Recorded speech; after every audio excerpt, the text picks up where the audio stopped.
You fool! Warren is dead.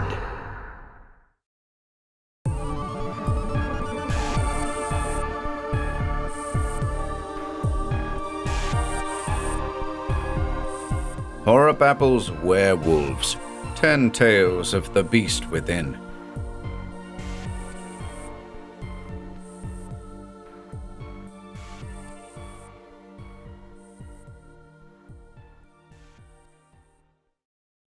The Horror Undying by manly Wade Wellman. The sheaf of papers, I had found it under the ancient flooring that I pulled up to make a fire, intrigued me at once. The cabin offered shelter, the blaze warmth, and now I had found entertainment. I could forget the night outside, and the blizzard and this chill forest in which I had lost myself. I could forget, too, the disquieting man with the beard and the shabby clothes who had stopped me at the edge of the trees before I began my walk, mumbling something about haunted places. A foreigner, evidently, who smelled abominably of garlic. Sitting on a broken stool before the fireplace, I spread the ragged, faded sheets upon my knee. The largest item was a paper-backed book or pamphlet of the size of an old-fashioned dime novel. In my fancy I can see, now as then, the limp, discoloured cover, tinted red by the flickering firelight, and the lengthy title in uneven, ornate capitals. A true story of the revolting and bloody crimes of Sergeant I. Stanless, USA, his court-martial and execution.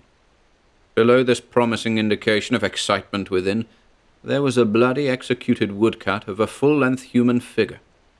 I held it close to the flames for a clearer view. The dress, I saw at once, was the American cavalry uniform of the middle 19th century. Shiny boots with spurs, stripe-sided pantaloons, a brief dragoon jacket, and a round, visored cap. 3 chevrons upon the sleeve stamped the man as a sergeant, and even as I noted this, my eye caught more and smaller words beneath the picture.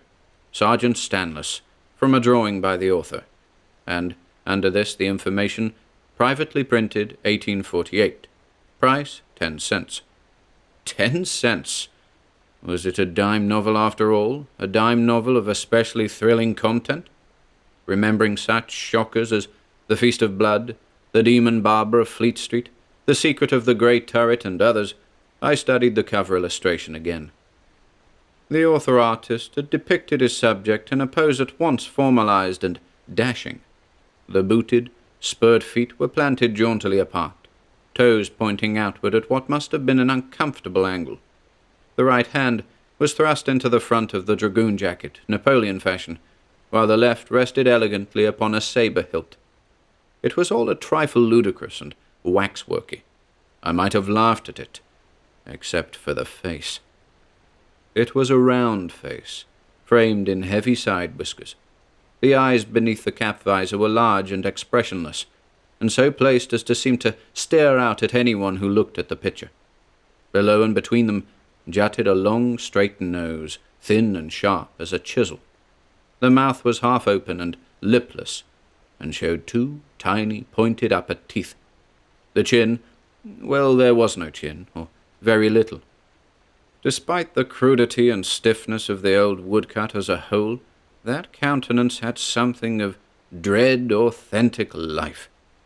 I paused to throw more floorboards on the fire, then opened the pamphlet and began to read. The opening of the narrative was flat, in keeping with the style of the 1840s.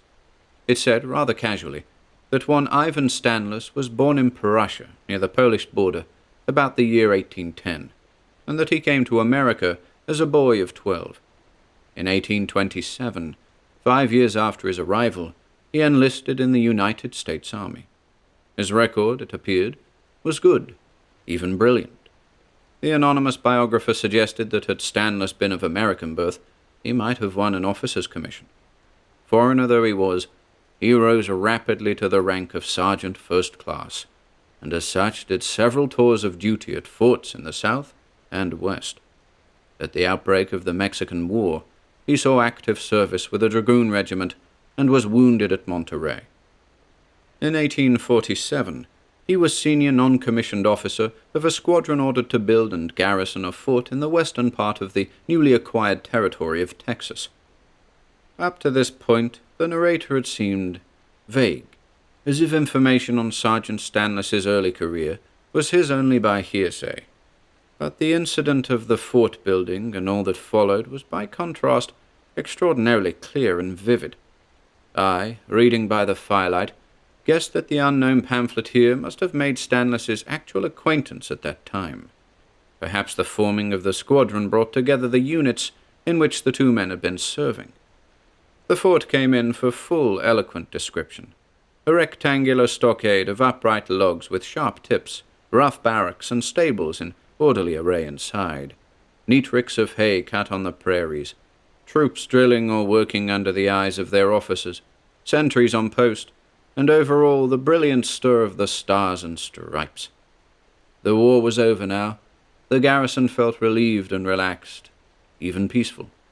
But a terror was to come that would dwarf the grimmest adventure of the oldest and most seasoned veteran. Nothing for a time but boresome routine.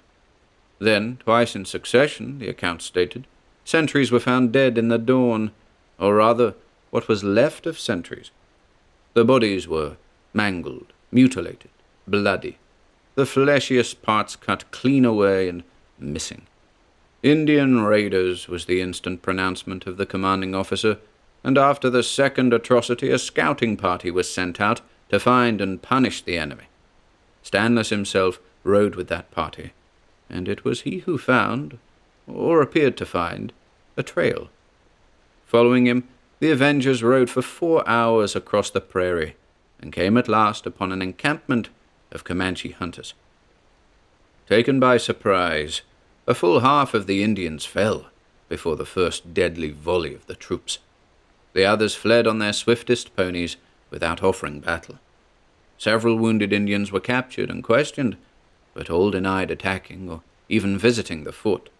They feared, it seemed, a devil that sneaked and hunted around their campfires at night and devoured women, children, and even full-grown warriors, a devil that lurked and laired among the white men. The soldiers naturally scorned this story as fantastic, and brought back the prisoners, 5 of them. As they approached the fort, it was recorded, the Indians trembled fearfully.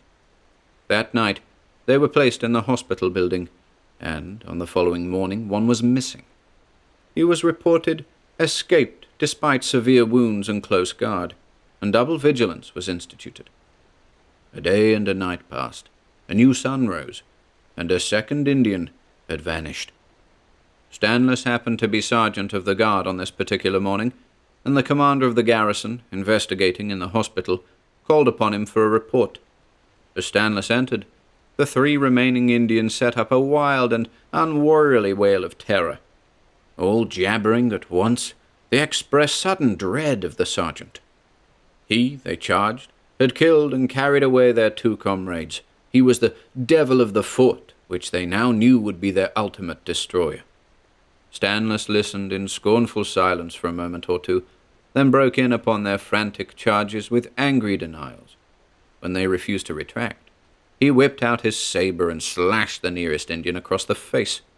Disarmed by 2 troopers, he was placed under arrest by the commander. A routine search of his quarters was ordered. As senior sergeant of the garrison, Stanley had a 1-room cabin to himself, and the flooring in it proved loose. Reading at this point, I glanced down nervously at the vacant space I had torn in the floor of my own shelter. The boards lifted, searchers saw loose earth.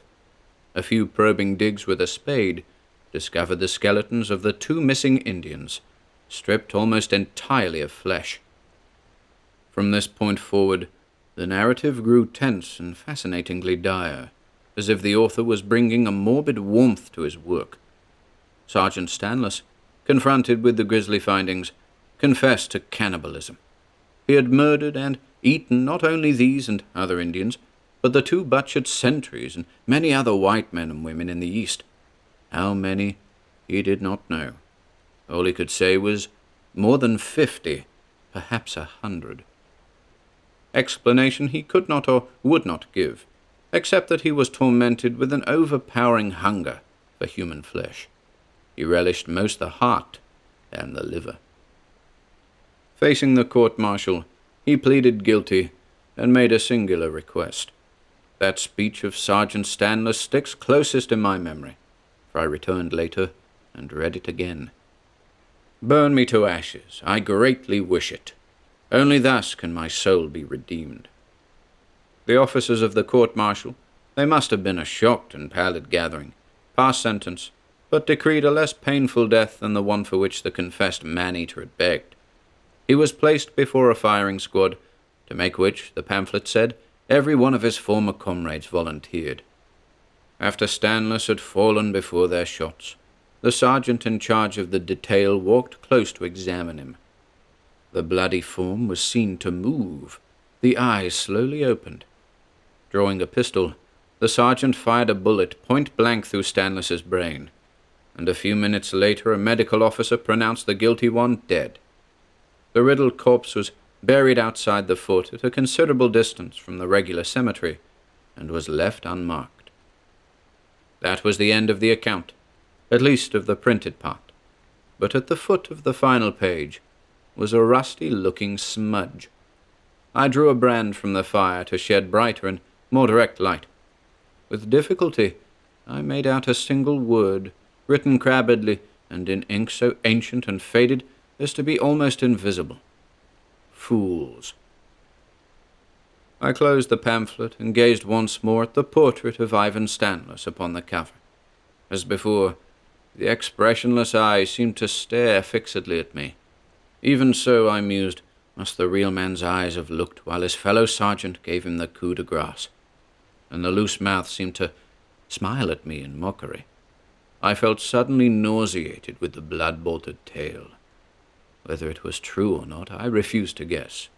My chief desire was to forget it as quickly as possible, to find more pleasant reading matter for a lonely night in a strange, isolated cabin. Dropping the pamphlet to the floor, I turned my attention to the other papers in my lap. There remained a couple of loose sheets or scraps, fastened together with a corroded pin. Removing this, I studied the topmost fragment.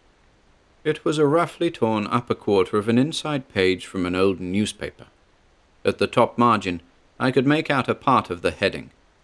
ITA, Eagle, July 11, 1879. The torn piece was 3 columns wide and filled with short news items, mostly paragraphs with datelines, grist of the journal's telegraph mill. To such inner pages might a reader turn leisurely, after he had satisfied a more pressing news hunger with long accounts on the front page of War in Europe or Scandal at Home. Around one of the small items, centrally located on the middle column of the sheet, was drawn a bold circle in dark ink, as if to direct attention to it. The headline, also included within the circle, was in small type, and I remember it as follows: "Mercy for soldier murderer. Sergeant Maxime's death sentence commuted." Beneath this I read, substantially in these words: "Fort Fetterman, Wyoming, July 9. The War Department today ordered the sentence of Sergeant Wilfred Maxime, previously condemned to death by court-martial, to be commuted to life imprisonment. Maxime, who was convicted of a strange and brutal crime, the killing of a civilian laborer and the drinking of his blood, had been hanged in full view of his former comrades some weeks ago. Pronounced dead and cut down, he revived. When ordered to mount the scaffold and be hanged a second time, he protested that, being once certified deceased, the full penalty of his crime was paid, and he should be set free. He was held prisoner while the higher authority at Washington was consulted and handed down the commutation of sentence. A special guard will take Maxime to Fort Leavenworth for confinement." Just below this final short paragraph came the juncture of the two ends of the line that formed the ink circle, and the pen had apparently wavered over them. No, not exactly. On closer examination I was sure that a word had been written beneath the item, and upon the line of the circle a scrawled, crabbed word: "Fools." I twitched nervously, and my hands involuntarily clenched. The crackling sound of the old paper as it squashed in my grip made me start violently. I frowned in uneasy mystification. Brief as the news article was, and almost deadly dull in its patent journalistic phraseology, it reeked with unvoiced dread. What did it mean, it and the pamphlet which told a tale so ghastly parallel? 2 murderers had lived, 2 veritable vultures in man's guise, one exposed in 1847, the other 32 years later in 1879. Each was an army man. Each had the special ability and personality to win himself a sergeant's stripes. Each killed his fellow man in secret for the gratification of a horrible hunger. Each was condemned to death, and each proved almost impossible to kill. Each man's story had been published, and some collector of strange and revolting data had found both accounts, hiding them together under the floor of this old cabin. Yes, and each published story had come under the hand of a commentator who, through scorn or unbelief or macabre humor, had stamped each with the word, "Fools." I pored over the inked circle and the written word upon the newspaper. They too were faded, but not as much as the scrawl in the pamphlet, and the handwriting was strikingly similar. My judgment was that they were the work of the same penman, and that each was jotted down at the approximate time of the publication date of the account thus distinguished. I laid the half-crumpled fragment of newspaper on the floor beside the pamphlet. The remaining sheet stared up from my knee, a simple handbill, once folded small and now falling apart along its smoothed-out creases. It bore bold-faced type, $100, reward $100, for the capture of Wilfred Maxime, escaped murderer, July 14, 1879. A description followed, which I do not remember clearly, except for one phrase. Age, about 36. So Sergeant Maxime and Sergeant Stanless, at the times of their respective captures, had been alike in age as well as profession, rank, and depraved appetite. I shook myself, as if to dislodge panicky thoughts that crept upon the fringes of my consciousness. A corner of the reward notice I saw drooped heavily. Something was pasted to its back. I turned it over. A photograph looked up, a faded and discolored likeness of a uniformed man's head and shoulders. Under it was written, Bill Maxime, January 7, 1872. I knew that crabbed handwriting at once. I knew, too, the face, but that was unbelievable, unspeakable. The old soldier's cheeks and jaws were thickly bearded. I could barely see a loose, greedy-looking mouth in the midst of that bushy hair, for the eyes were wide and vacant under their joined brows. The nose jutted straight and chisel-sharp. I started to voice an exclamation, but my lips were gone dry and numb. I stooped slowly for the discarded pamphlet. My hands trembled as they held the 2 portraits toward the flickering light, the photograph and the woodcut. I was sure then, and gasped inarticulately with the fearful knowledge. Ivan Stanless, shot almost to pieces, had not rested in his disgraced, unmarked grave. He had struggled up from under that burden of earth, had walked again. He had joined the army under a new name, had risen in rank, and was caught as before in the act of feeding loathsomely. Better for him and the world had his first court-martial done as he had pleaded. What were the words?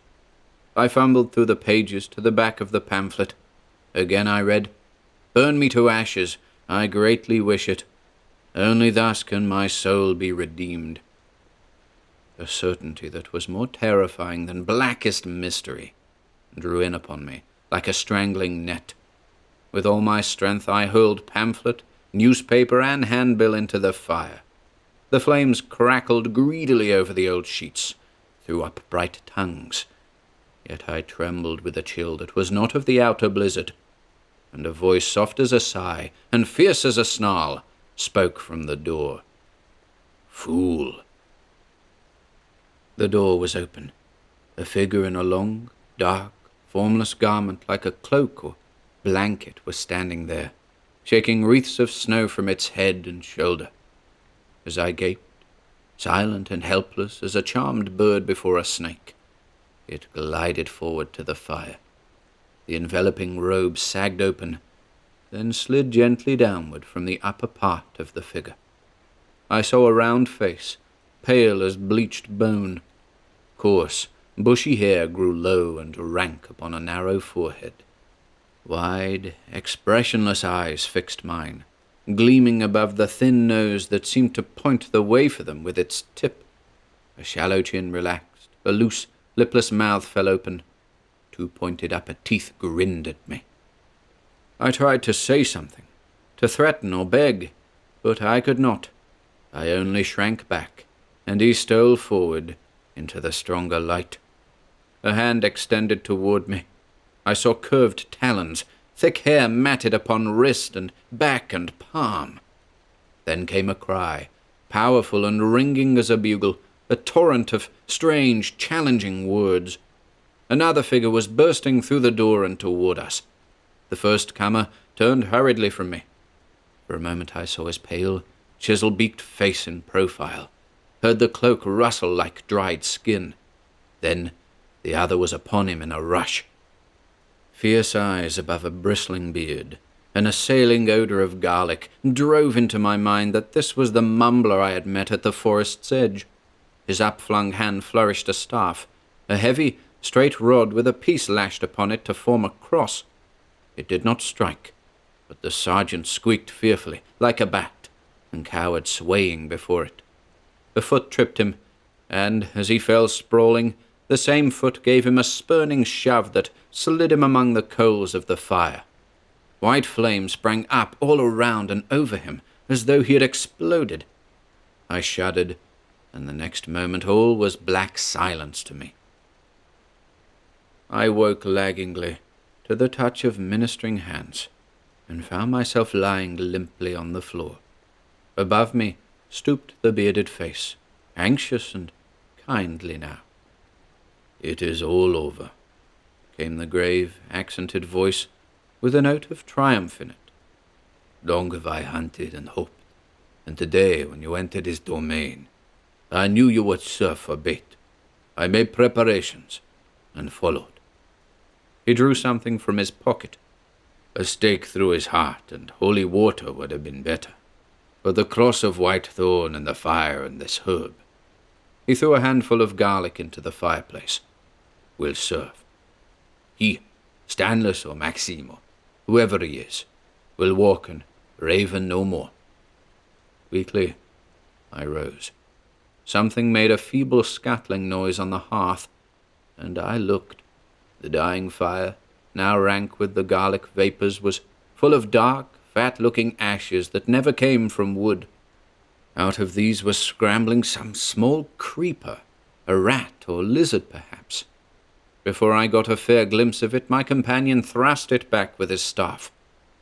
It did not appear again. "Perhaps this was his cursed soul," commented my rescuer. "Do not be afraid. I know that all will be well. Before the Russian Revolution, I was a priest in Moscow, and studied these things. By dawn, his last shred of foul flesh, his last splinter of undead bone will be consumed in the cleansing heat." Stooping, he began to gather floorboards. "You're a priest?" I repeated stupidly. "I was beginning to understand before you came. His story said that he wished to be burned." "I knew of those writings, but I did not disturb them lest he be warned and guard against me. The ancient legends are not legends. They are truth denied by fear.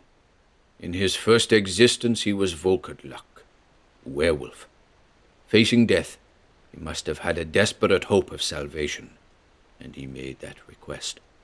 He knew that if he were killed painlessly and his body left whole, he would still live as Upir, what you call vampire."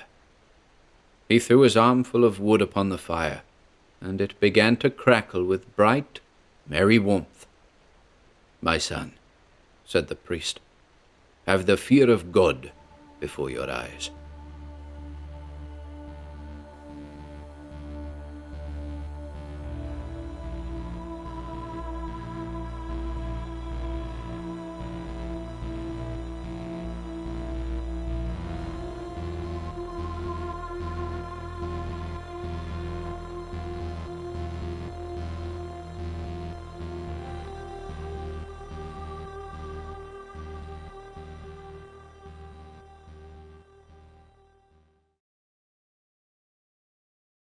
Flowers from the Moon by Robert Bloch. 1. 1 minute there was nothing in the clear blue depths of the sky. The next, streaking across the far horizon like a silver comet, the great ship appeared, roaring down to earth. With anxious eyes, I watched it fall as the roaring intensified. With a sense of relief, I heard the sound diminish, even as the speed of the dropping spaceship diminished. They had shut off the propulsion successfully. The last danger had passed. Now, the vessel seemed to drift toward Earth. I ran back to my car, raced the motor, then shot down the road toward the west. The ship would land in the plain about 3 miles distant, I calculated. As I sped toward the spot, my eyes scanned the silver hull, and I sighed with relief as I noted that it seemed undented, unblemished. Cars behind me hooted horns, for the reporters were here too. I pressed my foot down hard and shot up to 80, then 90. Ahead of me, the ship was purring to rest, easing gently down upon the smooth turf of a meadow.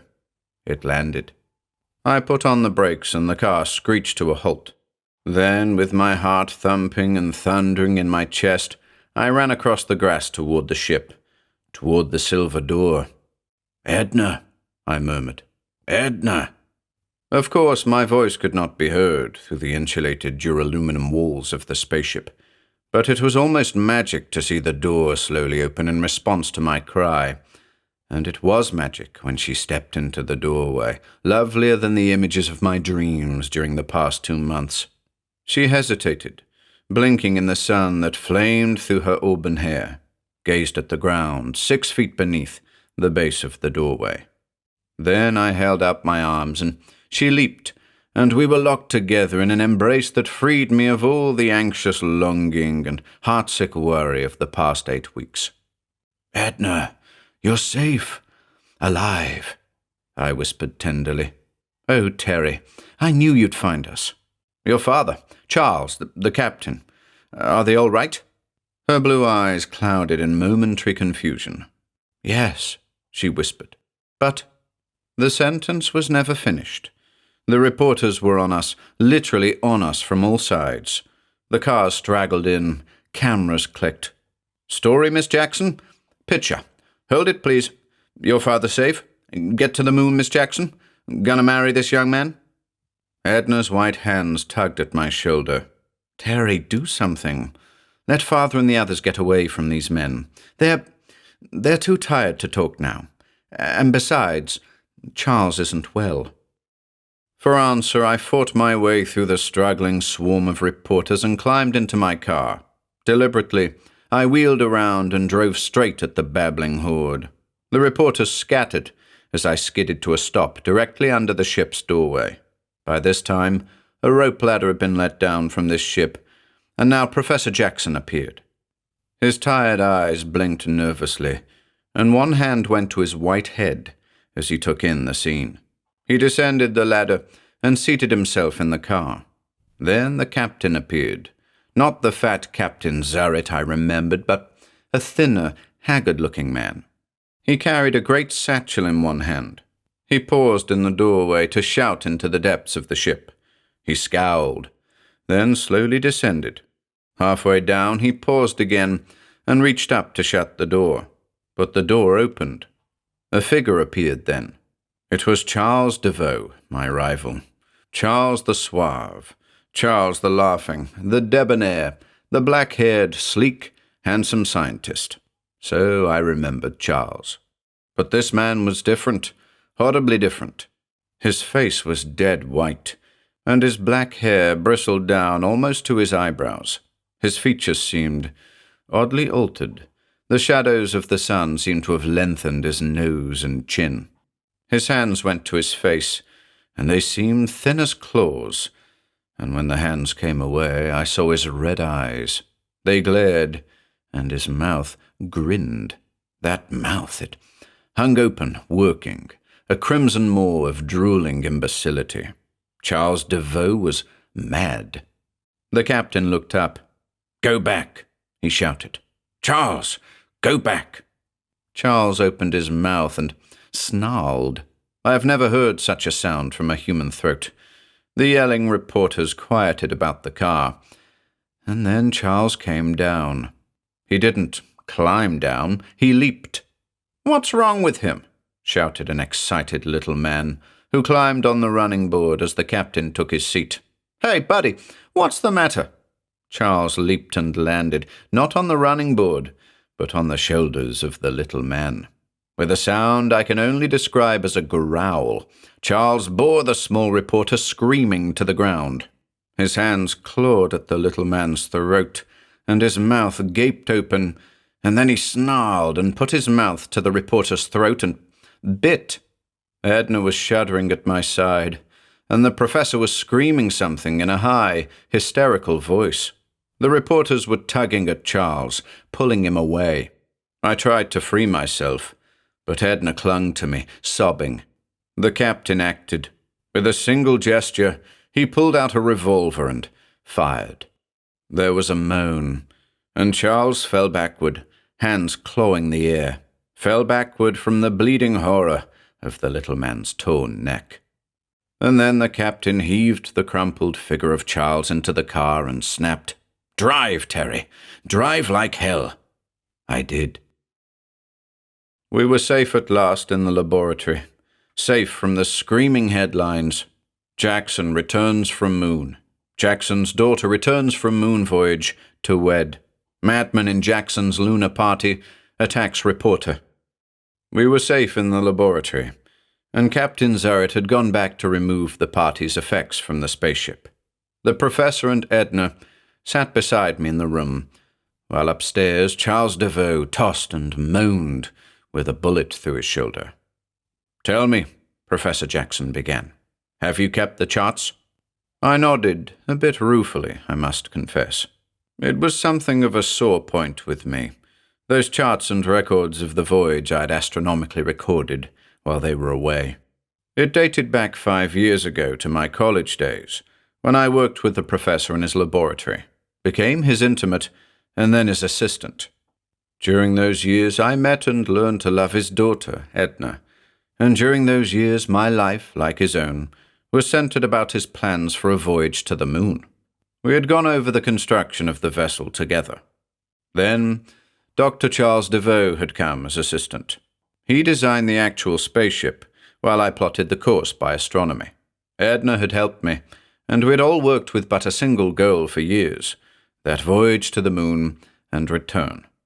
When the trial ships we sent up exploded or disappeared forever, we had suffered the keen pangs of disappointed dreams. Then Captain Zarrett had come from Moscow to perfect our plans and finance the venture. The voyage was about to begin. But when it came to selecting the passengers, the professor omitted me. The captain, Charles DeVoe, Edna, and himself had gone.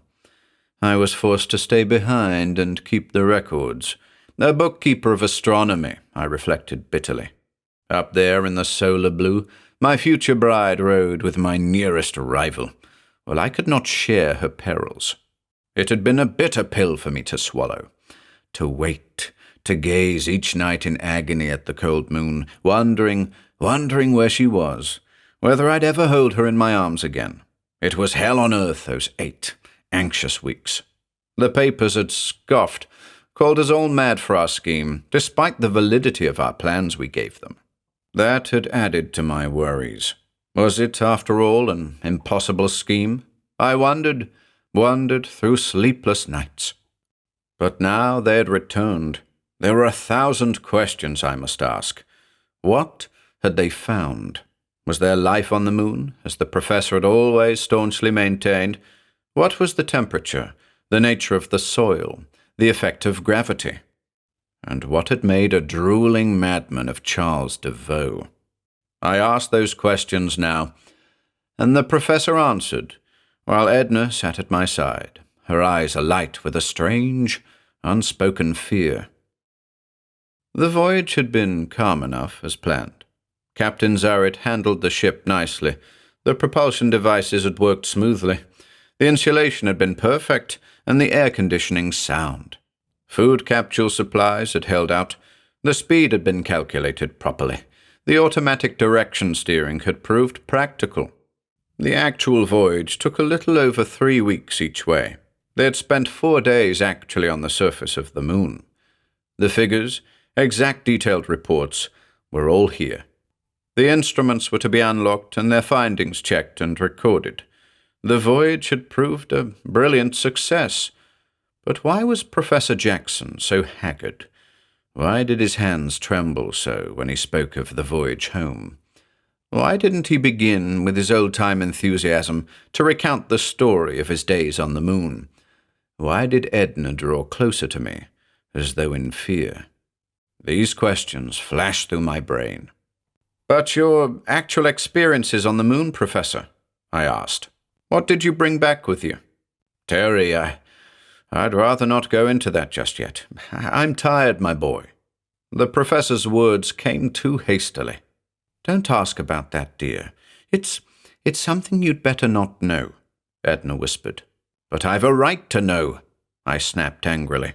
"You made me sit here and eat my heart out. My heart that belonged to you and to the plan for years. Now I've a right to know what happened on that voyage, to know what made a lunatic out of Charles DeVoe." "Lunatic?" The professor breathed the words. "Lunacy. Madness caused by the moon. The old definition was right. Yes, and that other definition." "Father, please," Edna begged. The professor looked at me. "No, Edna. He has a right to know, as he said.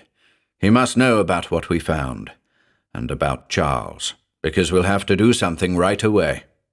He rose to his feet as I watched him, and went over to a table on which rested the big satchel the captain had brought with him.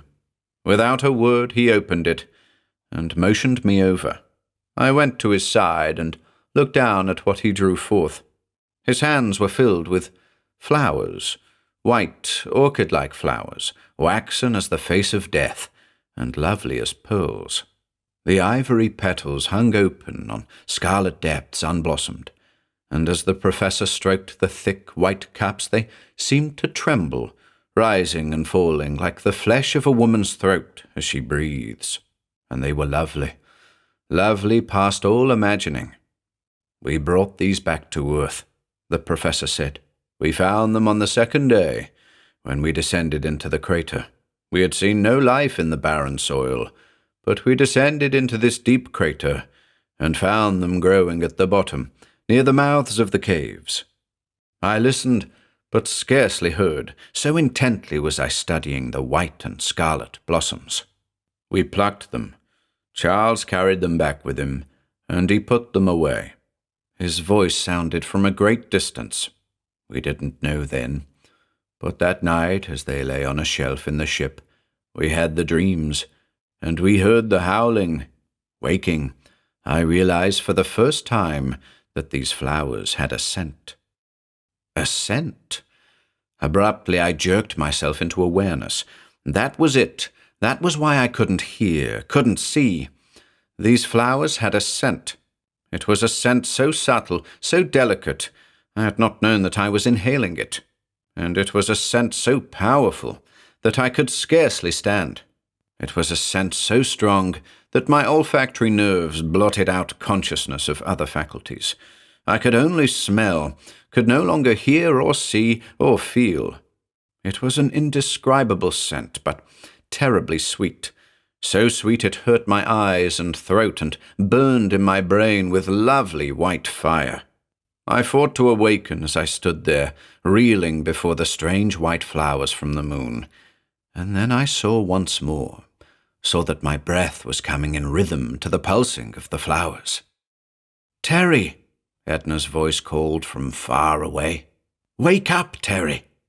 But I didn't want to awaken. I wanted to drown in that sweetness, let that scent flood my veins and surge up in white fire. My closed eyes saw waving blossoms, and I was suddenly in a deep black pit on the surface of the moon where flowers nodded in the darkness and bent toward me blossoming, their hungry red mouths like the avid ruby lips of vampires. I was bending toward them. "Terry!"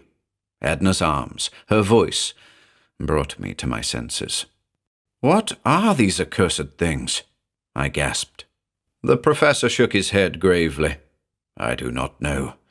The odor affects one strongly at first. I'm used to it now, I think. But that first night we all had queer dreams, and I remember waking from my slumber to stare at the glass door of the ship, the glass temporary door we affixed after landing. I could see eyes in the doorway, great red eyes, like the eyes of a wolf. And then we all awoke and heard the howling, the dreadful, wolfish howling. God, I'll never forget the way—" "What's that?" I shouted the interruption. The ghastly sound rose on wings of nightmare dread, sweeping down from the rooms upstairs. It was a sound that made the short hairs rise on my neck, that caused my throat to go dry with sudden, unnameable fear. It was the sound all men instinctively dread, the horrible, deep-throated baying of a wolf. And it came from within the house. "Charles!" shouted the professor. "Come on!" He raced from the room and plunged up the stairs, while I pounded at his heels. Edna tried to hold me back, but I brushed her arm away. The professor, his face frantic with alarm, ran down the hall and jerked open the door of a bedroom where Charles had been placed. I followed swiftly, entered behind him. Too late, for as the door opened, the horror sprang. The professor went down, and then the thing was at his throat, tearing and tearing, with that monstrous growl rising from a fanged maw as it bit and snapped. I staggered back, my eyes blurring at the enormity of the dread I saw before me. It was not Charles Deveau attacking Professor Jackson. Deveau had disappeared. He was not in the room. There was no Charles Deveau anymore. There was a wolf. The face I thought lengthened in the sunlight shadows was now completely gone. It was a snout, a furry-rimmed, gleaming muzzle with wicked red jaws, from which the long yellow fangs protruded. The claw-like hands were claws, and the naked body was furry and shaggy as a gigantic wolf's body is shaggy. That nightmare metamorphosis had occurred, and now this thing tore at the professor's helpless throat, and then it looked up at me and snarled, and sprang. I flung up my arms to shield myself from the ripping talons. One hand struck against the coarse hair of the beast's shoulder, and the lupine creature yelped with pain. My hand had touched the wolf's shoulder where it bled from a bullet wound which Charles Deveau had sustained. Whining with pain, the animal swerved aside and sprang past me, out the door. It scuffed down the stairs, and I raced after it. Edna was in the laboratory. I sighed with relief as the thing continued on, out the open door. In my daze, I didn't realize that the horror was escaping, loosing itself on the world. My only thought was for Edna's safety. I turned back up the stairs, but it was too late.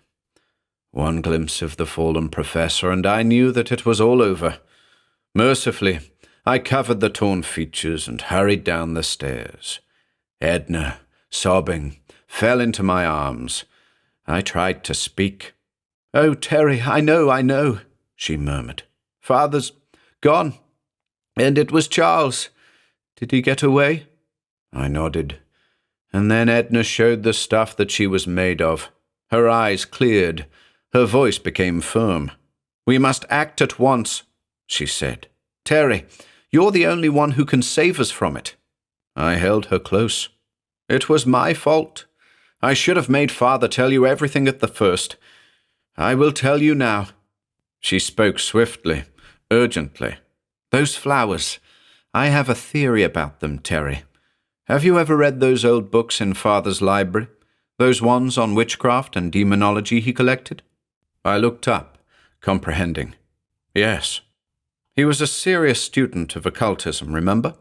You used to argue with him as to whether there weren't actually distorted scientific truths in old superstitions and legends that strangely persisted in every age and every country. He said that perhaps these legends had a basis in truth, and a scientific meaning men just hadn't learned to interpret yet. And I think he was right, because of this. She paused for breath, then hurried on. Those books speak of werewolves. Remember? The legend that men sometimes alter their shape to that of beasts? Under the influence of some drugs, the books say, the minds of men change. That's true, it's regularly accepted science. Opium, various narcotics do that to your mind. They are made from flowers, remember? And the old books say that there are other drugs, rarer ones, that alter not the mind, but the body. They say that in certain valleys of the Orient, where the moon shines always, there grows a curious white flower which blossoms under the full moon. The books say that those who breathe the scent of this flower change their bodies and become wolves, werewolves. Only a silver bullet slays them, once they breathe the scent of these strange, rare flowers that legends say grow from seeds that drift in space, seeds that come from the moon. When she paused for breath, I spoke hesitantly. You mean that? Yes, Terry, don't you see? And those other medical theories of olden days about lunatics, people who go mad when the moon is full? The moon influenced their minds, those ancient savants believed. The moon is a strange thing, Terry. It's a weird world that controls much on Earth. It affects our tides, influences our seasons. Why not our minds? The old faiths that worshipped the moon were aware of long-forgotten truths. These white flowers that grow on the moon, you smelled them, and you know what happened to your own mind. It's true. But Charles Devoe, what did he do? We were asleep that first night after plucking the flowers. Their scent filled the ship, although we didn't know it then, and the howling awoke Father. He saw the wolf outside. It howled, and Charles began to howl in return. It was horrible. Father and Captain Zarrett knew at once that he had gone mad somehow. We strapped him to the bed, but he was raving about flowers, about how he had sat there poring over them all evening. We didn't listen to him then, thinking that he babbled in delirium brought on by some strangeness in the lunar air, or by the rigours of the trip. But the wolf howled outside, and Charles raved about the white flowers and a change within his blood, and how he felt his body going wrong. That was the worst, Terry. Charles guessed what the truth was, and we didn't heed. The wolf vanished. Father went back to the craters again, though I begged him to leave at once. But he was so excited by the possibility of life on this dead planet, particularly such a high form as canine life. He theorized as to how this particular form managed to maintain its existence. He searched for hours. When he came back, he was pale, stricken, and aged. Charles was worse, straining at his bonds and howling continuously. We put the flowers away, still not believing in their potency, and we started back. The return voyage was terrible. Charles began to change visibly, and Father and the captain argued until they hit on the truth. The wolves on the moon must have once been men, but the flowers of lycanthropism had changed them into wolves who howled in pits, just as poor Charles howled for blood. We landed, hoping to keep Charles confined until we could move him secretly. Father wanted to study his lycanthropy as a disease, cure him if possible. But Charles knew. Even though he could no longer speak, he knew, and he gnawed through his bonds and tried to escape. When he bit the reporter, Captain Zarrett shot him, but ordinary bullets won't kill a werewolf, and now he has killed Father. Edna laid her head on my shoulder and shuddered. We must find him, Terry. He's loose on the world now, and he'll seek blood wherever he goes. Those things live on, and the flowers will change others too. We must destroy those flowers first of all. All the blossoms must be burned until that evil scent is gone forever. No, you don't, a deep voice barked through the room. 2. Both of us turned to see the set face of Captain Zarrett. I looked at that face, then into the staring muzzle of a revolver. Lucky I arrived in time, the captain said. Just listen to what I say, and keep your hands at your side. I don't want trouble. Edna looked curiously at the captain. But the professor is dead, she faltered. Charles escaped. That's no concern of mine, snapped the captain. I'm interested in the flowers, not saving a few worthless lives. This flower cluster came from the moon. Don't be fools. It has incalculable scientific value. It is a form of lunar life and must be studied. Science can learn much from it that should be known. You must not destroy it in childish, superstitious dread. But DeVoe is out, and he'll kill, I argued. The gun waved to silence me. Stop talking like a schoolboy. What if he is? He'll be captured in due time, and captured alive, too. He must be studied now as well. You're mad, I shouted. Crazy, a fanatic. Science or no science, there's a horror in these blossoms that must be destroyed to save humanity. His bite will kill many, but it will merely infect others, like rabies from a dog. It will work in their blood until they too become living dead animals that raven to kill. The world will be filled with snarling horrors, werewolves. They'll destroy all men. You saw what happened on the moon. It can happen here. Whole cities of baying wolves howling at the moon. You can't want that. I don't care. I'm taking these flowers now. I glanced at the windows. It was dark outside, and the moon was already rising. Night was falling, and somewhere in the blackness that loping thing waited to kill, red tongue lolling, gleaming jaws agape. The papers from the ship, the instruments, I asked, stalling for time to think. I brought them here, said Captain Zarrett. They're safe in the house, all your precious secrets. The vessel has been checked over too. You will find it in readiness for return voyage, if you like. That doesn't interest me.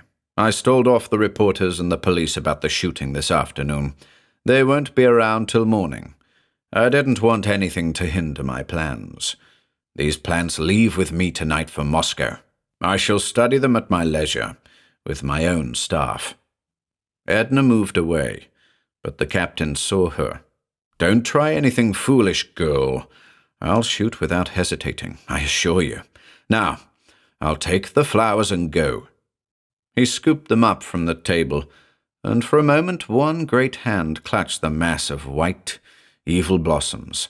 His nostrils flared as he inhaled the cloying scent. His eyes narrowed. Exquisite, he murmured, half to himself. They bring me dreams. I dreamed on the voyage back, dreamed of them. Now they shall be mine, their perfume mine to breathe. I shall inhale all beauty and all strangeness. He's mad, Edna whispered to me. He's mad. His story is insane. He doesn't want the flowers for scientific reasons, but because they've begun to bewitch him. The scent is starting to change him, as it did poor Charles. He'll become a— He is, I hissed. And he was. In the wan twilight I could see it. The evil fingers of moonlight clawed at the windows, then entered in long, bony webs of luminance. They seemed to strike at the blossoms in the captain's hand, and a white fire blazed forth. The odour, that unhallowed effluvium, seemed to strengthen in the lunar rays. I could not shut my nostrils to the increasing scent, the sorcerous scent that rose from my breath to my brain. The captain held the flowers, and I could see him change now. His nose was a snout, and his eyes were red. Faint hair bristled on his face, coarsened in his beard, and on the shadowed neck. His arms were long.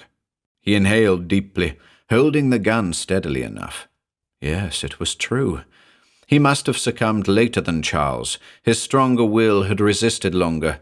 But now the flowers were winning. The wolf taint was in his blood, his lungs, his flesh. His shoulders slumped as he turned away.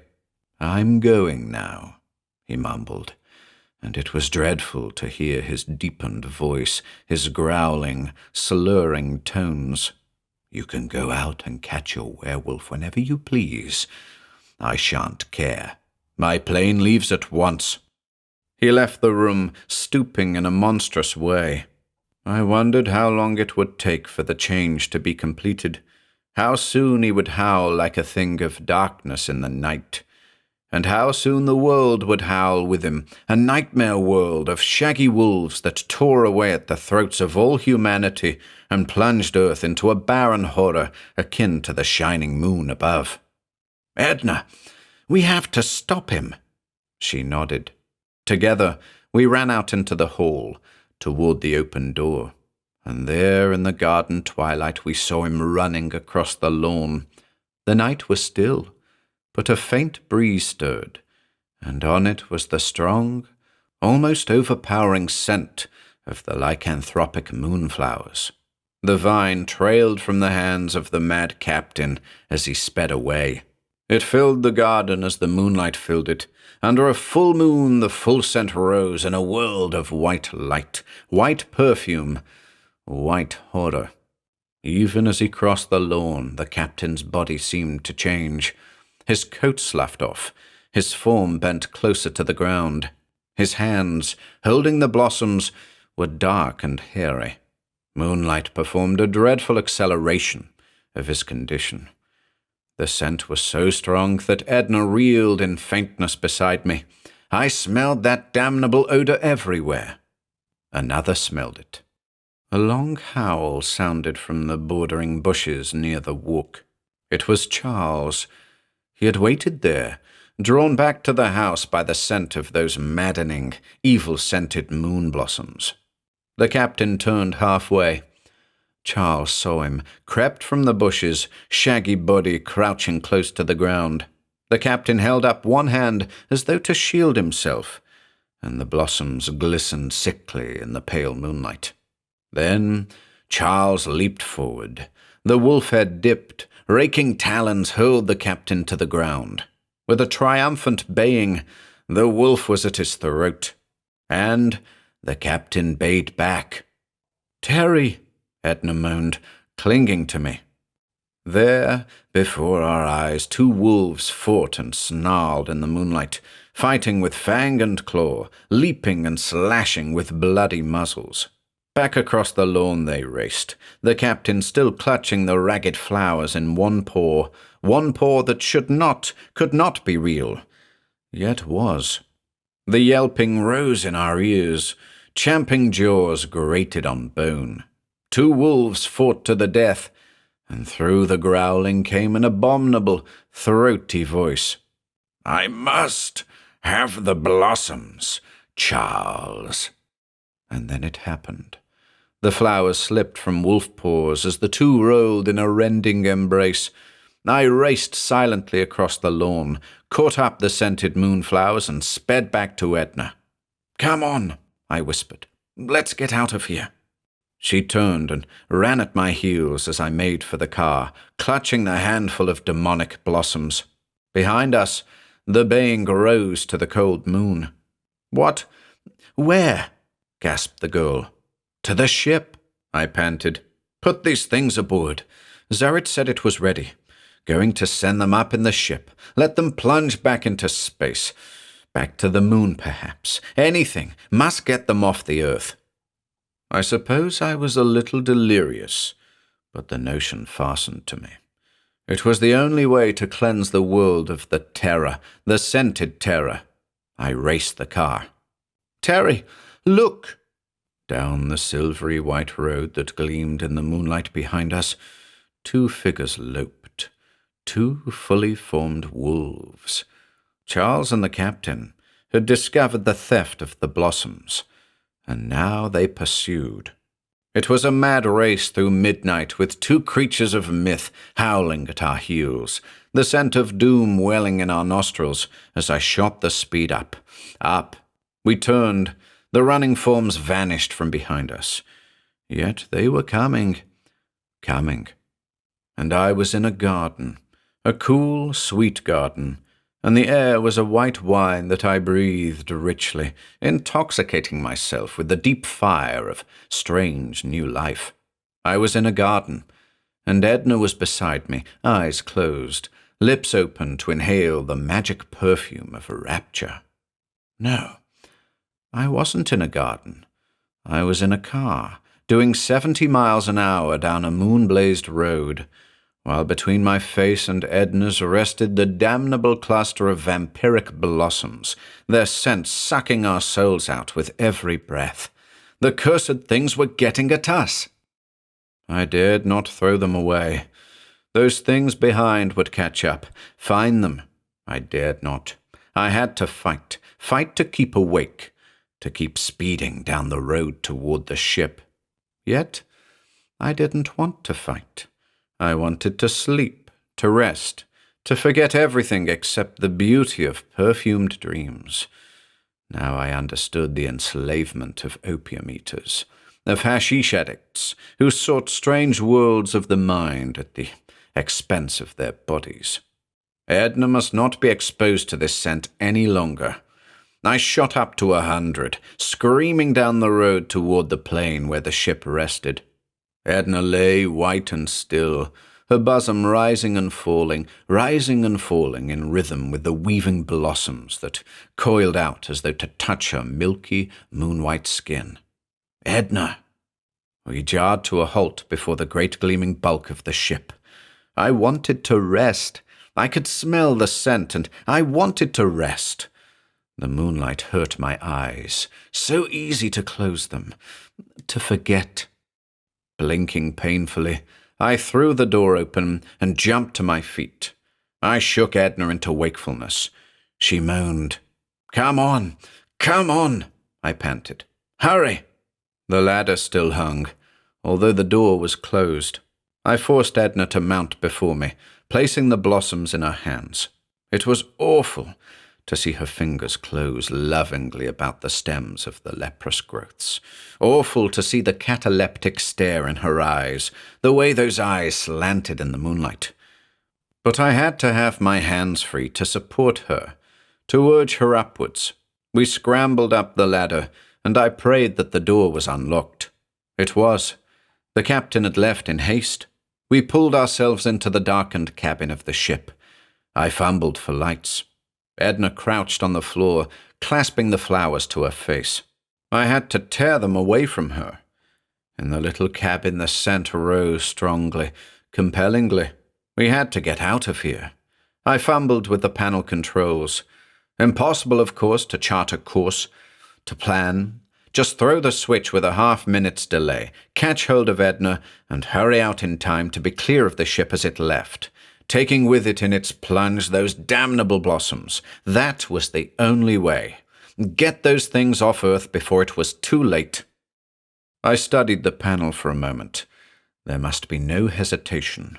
We were in danger from the scent ourselves, or was it a danger? It was so pleasant, that odor, so peaceful. Why not surrender? And then, from without the door, from the ground below, a long, dreadful howling from two throats. They had found us, and they were waiting. That was the end. We couldn't escape. I knew it then, knew that the things that waited would rend and tear if we ventured outside. And here, within the cabin, the flowers still rustled as though filled with alien, moon-given life. The scent rose stronger on the air. Edna lay still beside the blossoms, breathing. Howls arose from the outside. I found pen and paper then. Had to keep from going mad. Had to concentrate on something, anything but the howling outside and the quiet horror of scent within. So I scribbled this. I don't know how long I've been sitting here. There is no howling any longer, but low whining sounds proclaim that the waiters are patient. My task is finished, but I cannot step outside to face those ravening fangs set in what were once human throats. Nor can I stay inside. The air is close. No, there is no air any longer. There is merely the scent. For a while it weakened me while writing, but now it seems to be easier to breathe. I can hear myself breathing, quite hoarsely, but easily enough. I feel a little better, a little stronger. Perhaps I'm immune. Edna is still asleep, but she's stirring. Maybe she too is immune. I pray that this is so. She is waking now. The flowers still move, her breathing is attuned, and so is mine. Perhaps there's nothing to worry about. But what shall we do? It is difficult to write these last words for some reason. The labor makes me glance down at my hands, and I read the answer there. My hands are growing darker. There are hairs sprouting on them.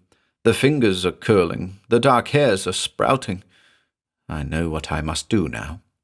I thought we'd throw the switch and leap out and send the flowers back to the moon or back into space. But we cannot leave. That was the problem, but it has been solved, dreadfully solved. We shall have to go with the flowers now, out into space. My hands are hairy. Sitting here in the close confines of the cabin has done it. I have breathed too many fumes. No wonder I don't mind it any longer. Don't try to resist that cursed scent. I'm changing. How soon, I wonder? Better start the ship now. Edna mustn't know. I pray to God she doesn't know. The knowledge would kill her. Just start the ship and pray she doesn't suspect at first. Good idea. If she doesn't know, then she'll trust me. She is smiling at me now, bravely. Her blue eyes so frank, so trusting. And still she breathes in rhythm with the white blossoms. I won't tell her, because then, when I get hungry enough— why do I get hungry when I look at her now? I can approach her. She trusts me. She doesn't know what the flowers have done to me. And the pulse beat in her white neck moves up and down, and I'm hungry. When we're plunging out there in the spatial darkness all alone, it will be too late to think of my hairy hands when I do tell her. When I tell her and take her. I will throw the switch now, and throw this manuscript out of the ship. I'm hungry. That perfume from the white flowers is making me hungry. Well, there will soon be a feast. Yes, very soon. And yet, I wonder— Edna is standing at my side now, trying to read what I write. She still isn't afraid, and has just laid one hand on mine. And I see something else. There will be a feast soon out in space, but perhaps I will not be the feaster. Edna's hand is growing hairy, too.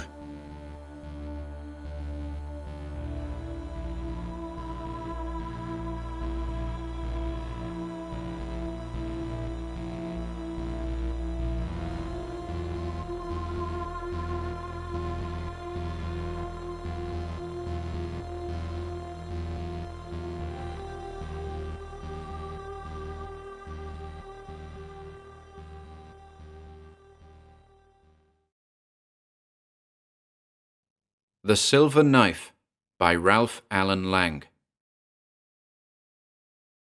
When Ross Nagel returned in less than a fortnight from his first manhunt in the uniform of a Northwest mounted policeman, it was a matter of surprise to all who witnessed his return to barracks.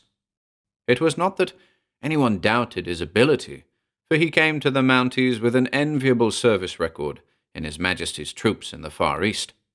The surprise was due to the fact that he had been assigned to the trail of Wolf Dahlgren, a veritable wolf of the north, whose familiar ground constituted no less than 1,000 square miles of frozen waste. Still more surprise was the post commander when Nagel, in making his report, laid before him a package containing 2 curious articles.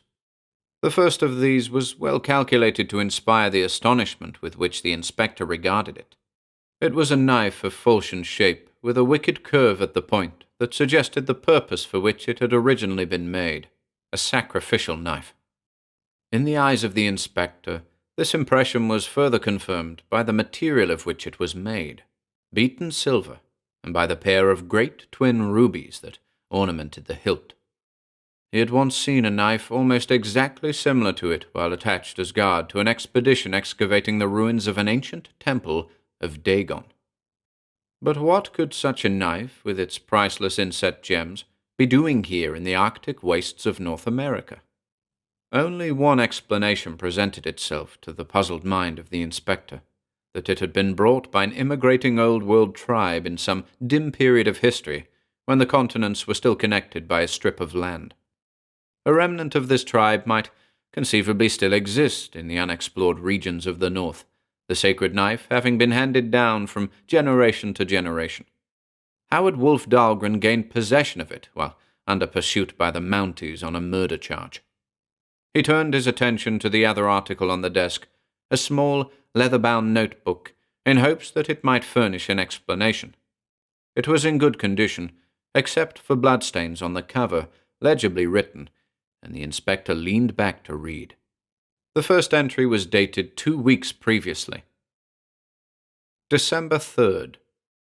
With this entry I begin another diary, one of a long series, written to be destroyed, that have solaced the loneliness of 3 years spent on Arctic trails. It is lonely here in camp tonight, with the nearest white settlement 200 miles away, and a hard day's trailing from the native village where I passed the last week. If luck stays with me, this will be my last trek through this bitter, accursed country, and luck at last is coming my way. After 3 years of freezing, starving, and murdering miserable creatures for contemptible amounts, luck puts me in possession of a treasure more valuable than any gold mine in the north. The simple Indian fools who use the silver knife in their sacrificial service could have no idea of the value of the great rubies in its hilt. To them, it is merely a religious relic handed down from long-forgotten ancestors. To me, it is freedom, life, luxury, the silver key of desire. It is right and just that I should have the knife, who have so much better use for it than any old sachem ever put it to. They will not have missed it until twilight tonight, and no Indians will cover as much trail in 2 days as the one I have left behind me today. In less than 2 weeks, I will hit the seacoast, then for a ship to the States, and the Mounties can have their north. December 4th. Another good day's trailing, bettering perhaps the distance made yesterday. Nothing of interest has occurred, and I have seen no living thing except a skulking timber wolf. It is remarkable in that it is the largest I have ever seen, a great, shaggy brute standing inches higher than any of my huskies, and it seems to be following me. Doubtless it is beginning to feel the pinch of winter hunger. December 5th. An astounding thing occurred last night, unparalleled in all of my experience in the north.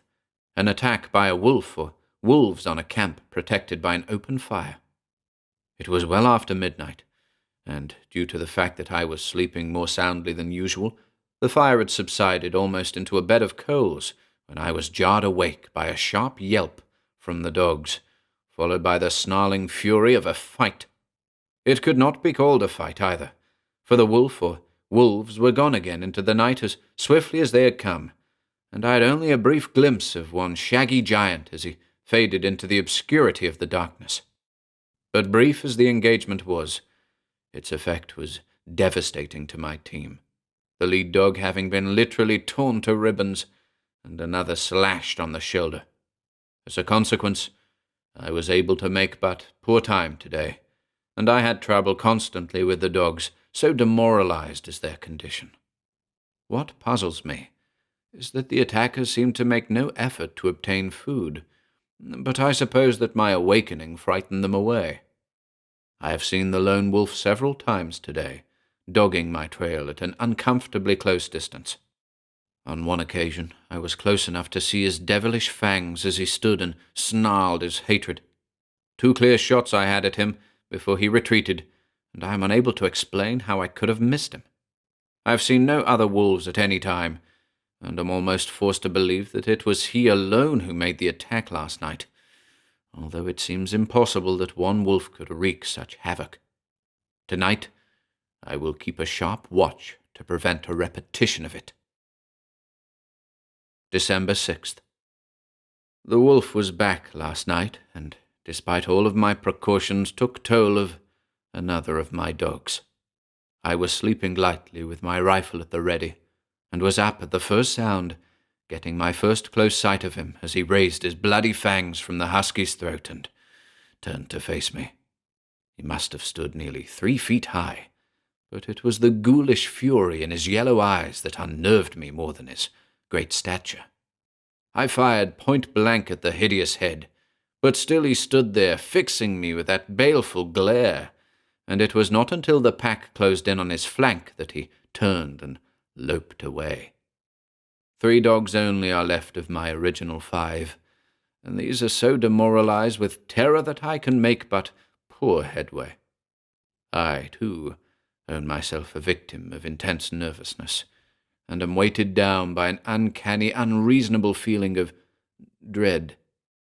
If I were more susceptible to superstitious beliefs, I might find myself imagining all sorts of weird explanations of my failure to drop him at point blank with a rifle that has brought down moose. As it is, though I take no stock in werewolf tales, my mental condition is such that I would not be above trying a silver bullet on him if I had one, merely to relieve my nerves. December 7th. The thing was back again last night, but this time he appeared in a different manner. He is bold now, and appeared as soon as dusk had fallen, skulking in the shadows just outside the circle of firelight. 3 hours I sat there under the spell of those hellish yellow eyes, now appearing on one side of the circle, now on the other, compelling me frequently to change my position in order to watch him. I fired again and again with no result except that the eyes moved to another position. Then it happened. Before I knew what had occurred, I was pouring shot after shot into the charging beast, until the hammer clicked on an empty chamber. He was so close that the hateful eyes seemed burning through my brain, and in desperate agony I grasped the only weapon my hand fell upon, the silver knife.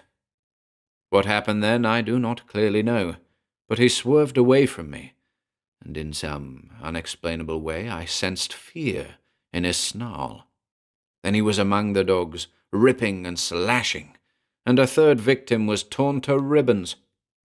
My nerve is shattered, and I scarcely know what to believe. Bullets have no effect on the thing, and I am here in the wilderness 100 miles from civilization, with no protection against him. I have one hope, founded on the manner in which he avoided me last night. For some reason he fears me, although I am absolutely helpless before him. My only hope now is to push on to the coast with the 2 dogs I have left, praying that these 2 may not fall victims before I reach there. December 8th. I am writing this now not to dispel loneliness or even nervousness, but in sheer terror, and to take my mind off the horror that is prowling outside. It may be the last page of this ghastly tale, for the thing has grown desperate now, and apparently has submerged its fear of me in the greater fear of my reaching civilization and escaping it. Since early morning I have pushed forward at a killing pace, with the thing growing steadily in confidence or in desperation, and drawing closer to me with every mile. At noon I reached this abandoned miner's cabin, and was able to gain its shelter in just the nick of time. The thing evidently can think, for at sight of the cabin it threw all caution to the winds and charged, straining me to the utmost to reach the door, and forcing me to abandon the dogs. Their cries were pitiful, for so greatly had the terror grown upon them that they did not even try to fight. Watching from a small high window on the north side of the cabin, I was sickened at the savage rending of their bodies, and at the ghastly aspect of its bloody snout as it raised its head and gave vent to a blood-chilling howl, the first sound I have heard it utter. I cannot describe the nightmare of horror that closed down on my brain as it rang through the silence, and which has left me completely unmanned. It was minutes before I could pull myself together enough to make a search of the cabin for any means of defense, and then at last luck smiled and gave me a glimmer of hope. Among a collection of useless odds and ends left by the miners, I found an old bullet mold, and the thought has come to me that I may be able to melt enough silver from the knife to run a bullet. Weird and ridiculous as the idea seems, I'm convinced that the thing outside can be nothing else than a werewolf, and my only hope is to try a silver bullet, to which alone they are said to be vulnerable. I have pried all of the loose wood obtainable off of the studding, and wait now for the fire to burn into coals hot enough to melt the silver. It is almost ready, and I stop now to break a piece from the guard of the knife. All hope of killing the thing is now gone. The wood I have is too dry and lifeless to make a fire hot enough to melt the silver. I must play a waiting game now. For as long as the provisions in my shoulder knapsack hold out, I am safe. In its wolf form, the thing cannot open the door, although I have no way of barring it, and if it assumes human shape, I will kill it with a bullet. It is whining now, and scratching against the wall in an effort to rear up high enough to look in the window. Now it is padding back and forth, before the door, trying doubtless to work up courage to assume its human form, and there now is a hand on the latch. It has been 3 minutes now since the latch was raised. Fear is doubtless holding him back. At any moment he may conquer it, but I am ready. Hounds of hell! Can it be possible that he is changing back into a wolf again? There was a strange look on Inspector Moore's face as he raised his eyes in a questioning glance to the face of the constable, who still waited. "Just how did you come into possession of these?" he asked. Nagel's face showed plainly that he too had perused the contents of the diary. "I found them in an abandoned miner's cabin beyond Bitter Creek," he answered slowly. "Wolf Dahlgren was in there, dead, his throat torn as though by the fangs of a wolf. I found this diary on the table beside him. There was another corpse in there, too, a wrinkled old Indian whose weird ceremonial garb marked him as some kind of medicine man or sachem. It was in his breast that I found the silver knife."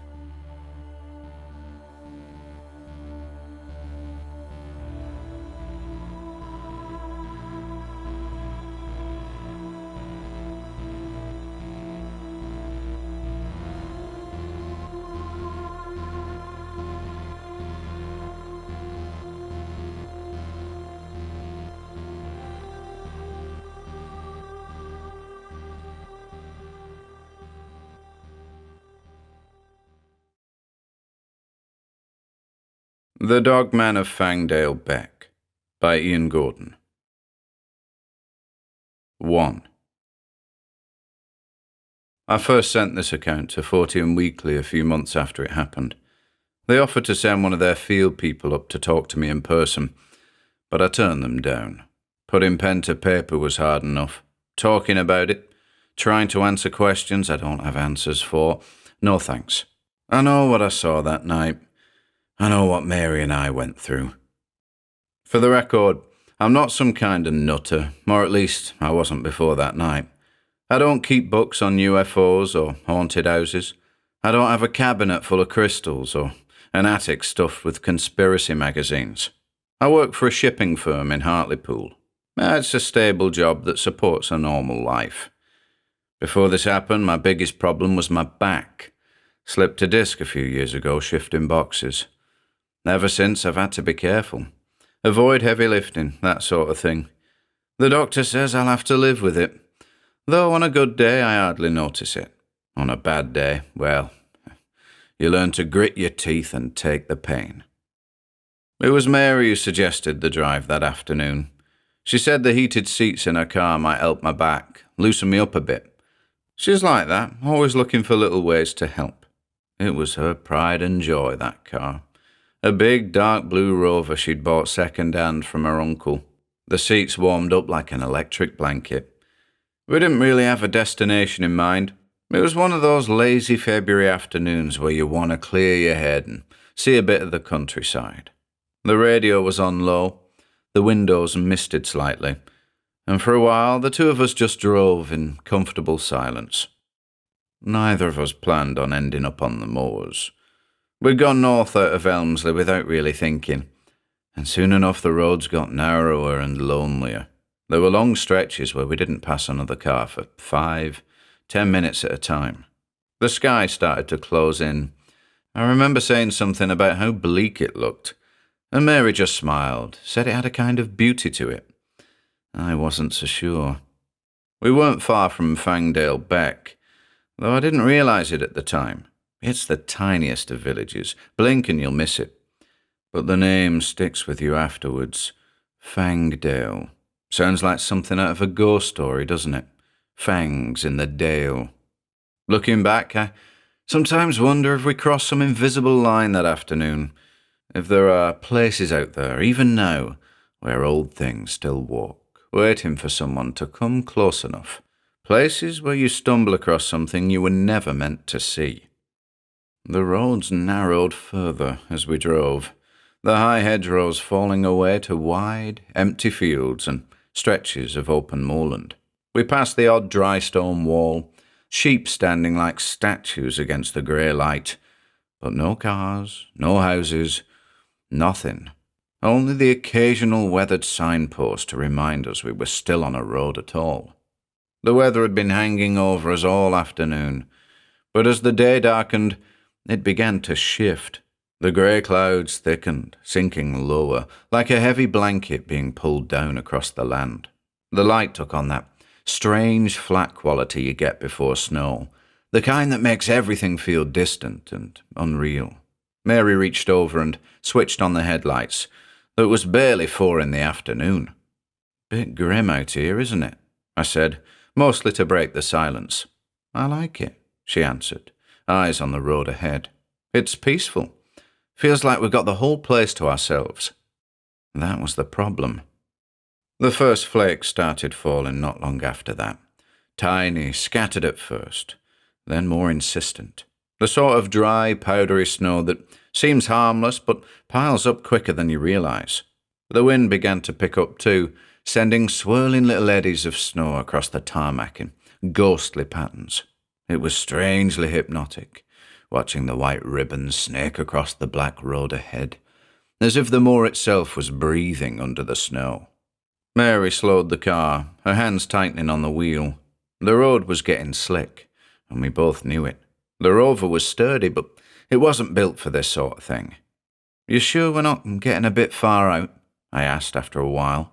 We're fine, she said, but her voice had that deliberate calm people use when they're trying not to sound worried. We'll head back soon. But of course, soon never comes quite soon enough, does it? A low bank of fog started to rise as we crested a long, shallow hill. It wasn't thick, not at first, just thin fingers curling across the fields, but it made the world seem smaller somehow, as though we'd driven into a pocket of the moors that didn't entirely belong to the same place we'd started from. Even the sheep had disappeared. The snow thickened, falling heavier now, big wet flakes slapping against the windscreen. The wipers made a steady, rhythmic squeak that only seemed to emphasize the silence outside. Every so often, Mary would glance at the dashboard clock, though neither of us said anything about it. And that's when it happened. There was a dull thud, like a muted pop, and the car gave a little lurch to one side. "Bugger," Mary muttered, guiding us carefully onto a narrow lay-by that opened up alongside the road. We came to a slow, steady stop. I felt it before I saw it, the unmistakable lean of the car sitting unevenly. "Puncture?" "Puncture," she confirmed, killing the engine. We sat for a few seconds, the heater fan blowing warm air, the world outside continuing to disappear under the falling snow. The lay-by wasn't much, just a flat patch of gravel at the roadside, bordered by a skeletal line of wind-stunted trees and a ragged fence marking the start of the moor proper. "Well," I said, "I suppose that's our cue to head home." "If only." She offered a thin smile, already pulling out a mobile. "Signal's patchy, but I think I can get through." It took a few attempts, but she managed to get hold of the AA. The man on the other end told us what we already suspected. The weather was slowing everything down. Closest unit was coming from Thirsk. Might be a couple of hours, maybe longer. We hung up and sat there, watching the snow continue to build. The heater hummed. The wind nudged at the car now and then, making the trees creak softly. For a while, neither of us spoke. I stared out through the blurry glass as the fog thickened into soft white walls around us. The world felt far away, distant, as if we'd slipped just slightly out of step with reality. I remember thinking even then that there was something unnatural about how quiet it was. And then, of course, things got worse. 2. The snow must have been falling for nearly an hour when we heard it. To begin with, it was only a faint rumble in the distance, carried strangely on the wind. We both looked up as headlights emerged from the fog behind us, 2 pale orbs cutting through the swirling snow. "Someone else daft enough to be out here," Mary said. The car came slowly, its tires crunching softly on the snow-dusted tarmac. As it drew closer, I noticed how cautiously it was moving, like the driver wasn't entirely sure of the road ahead. Then, without warning, it drifted gently to the side and rolled into the lay-by behind us. There was a dull, cushioned bump as it came to rest a few yards back. Mary and I exchanged glances. "That's weird," I said. "Maybe they've broken down too," she offered. We both sat there for a moment, waiting for someone to get out, but no one did. The headlights remained on, glowing faintly through the thickening mist, but there was no movement. The car just sat there. The snow continued to fall, beginning to blanket both vehicles. The only sound was the quiet whisper of flakes tapping against the windscreen. "Should we check on them?" I asked finally. Mary nodded, though I could see she was uneasy. We bundled up, throwing on our coats and hats, and stepped out into the cold. The silence was immediate and total, as though the very air had been muffled. The snow underfoot made a faint crunching sound with every step. My breath fogged in front of me. We approached the car warily. It was an older model, a dark Vauxhall by the look of it. The driver's door was shut. The windows were partially fogged, but even through the glass I could tell the car was empty.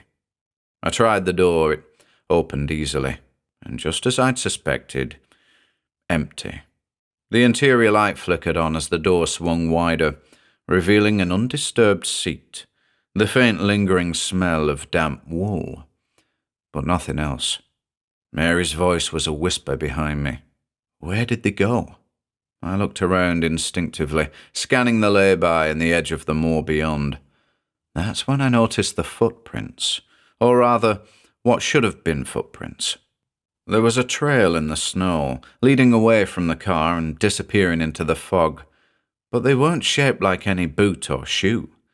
They were long, narrow and uneven, like the pads of an animal. I swallowed, my throat suddenly dry.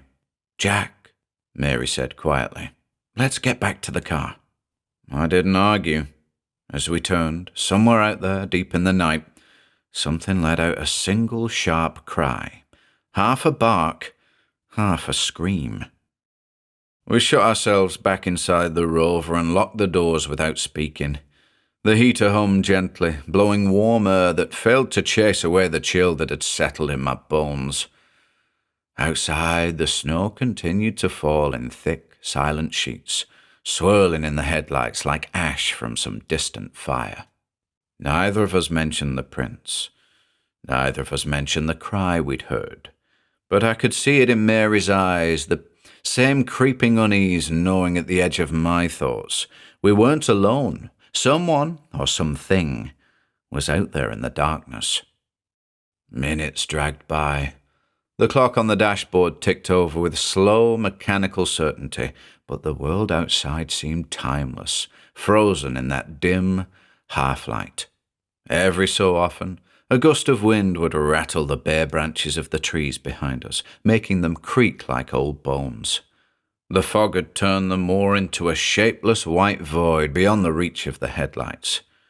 For all intents and purposes, we could have been the last people left on Earth. The sound came maybe 20 minutes later. A short, sharp bark, too loud and too close. We both jumped. "What was that?" Mary whispered. "Dog, maybe?" I offered, though my tone was unconvincing even to my own ears. There was something off about that bark. It was too deliberate, like someone imitating a dog. Just a single, sharp burst that seemed to hang in the air long after it stopped. We listened, holding our breath. Another bark came a few minutes later, then another, each one slightly closer than the last, echoing strangely through the fog. I leaned forwards and peered out through the fogged windscreen.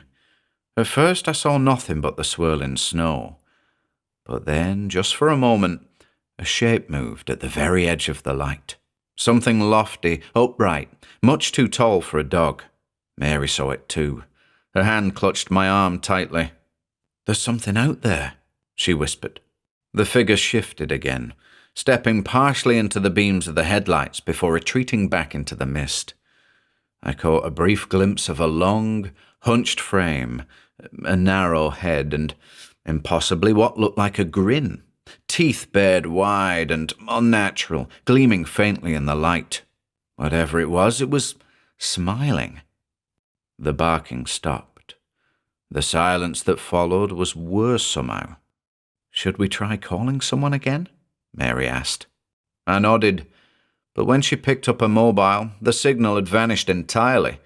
The thing was dead, just an empty, black screen. We waited 10 minutes, 20. The shape didn't return. I started to wonder if it had moved on or if we'd simply imagined it. And then came the knock. A single soft tap on the rear window. Mary gasped and spun around.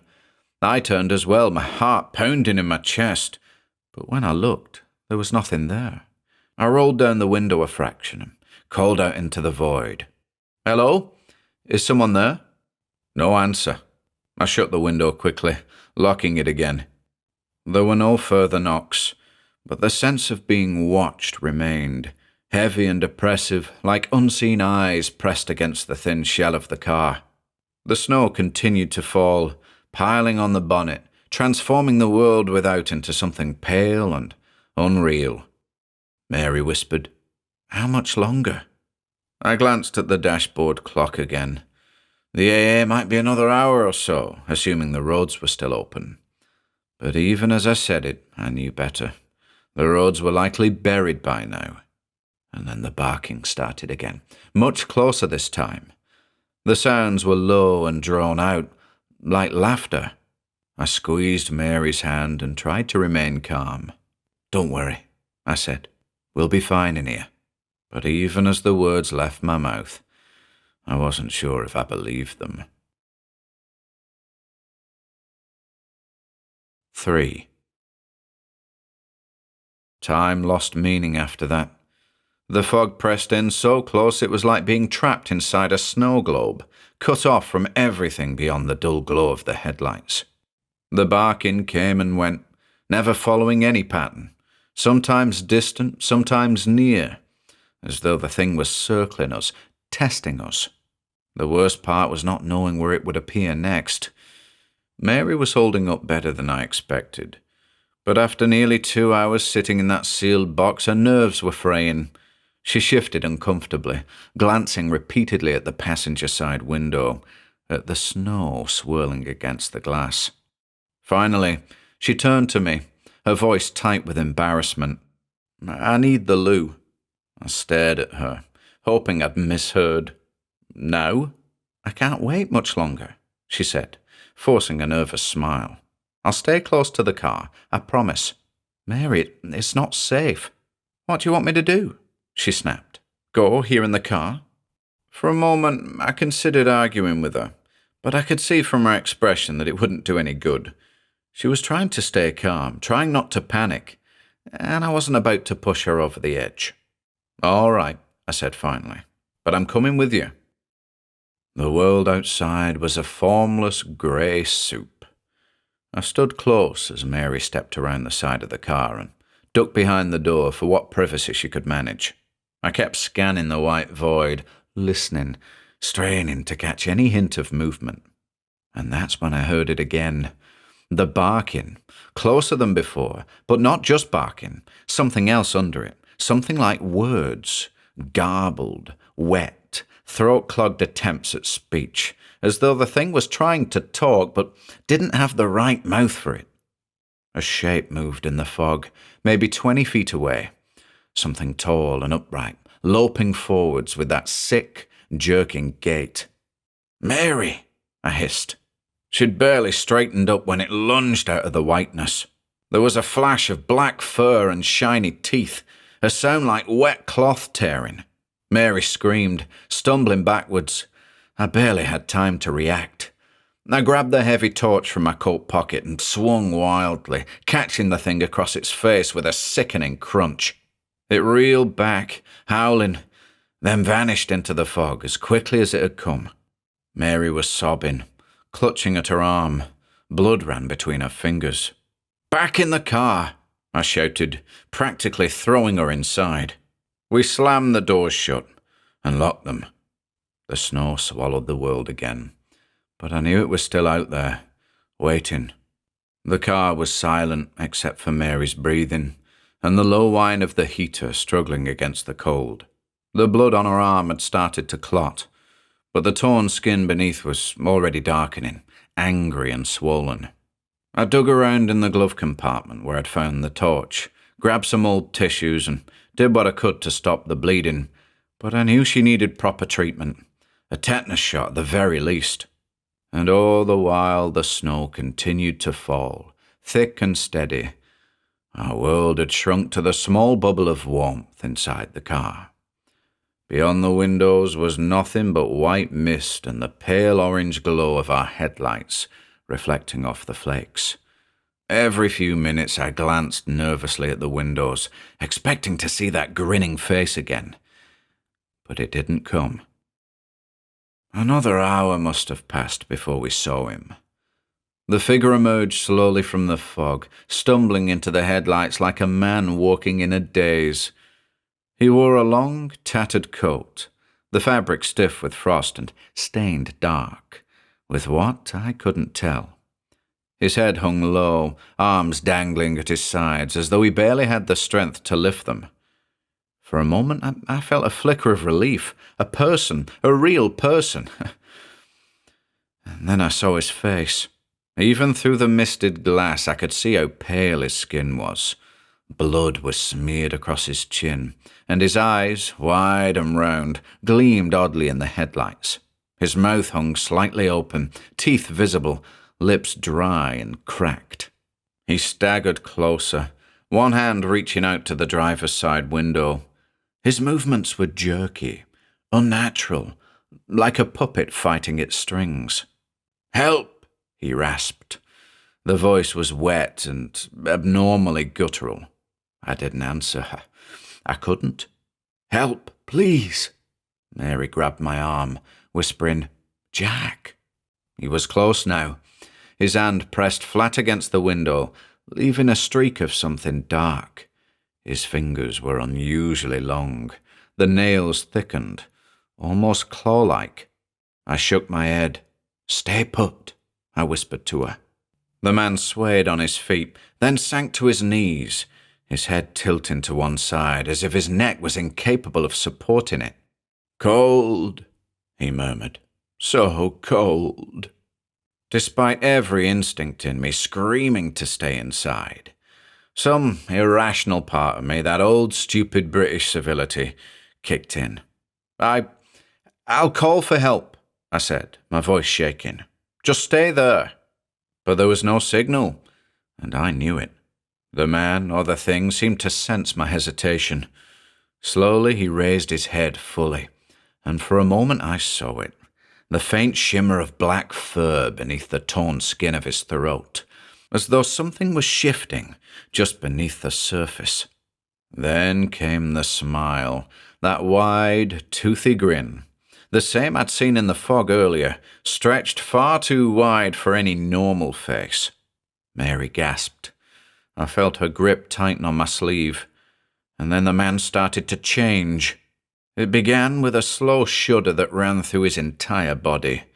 The coat slipped from his shoulders, revealing thin, elongated limbs that seemed to ripple and distort.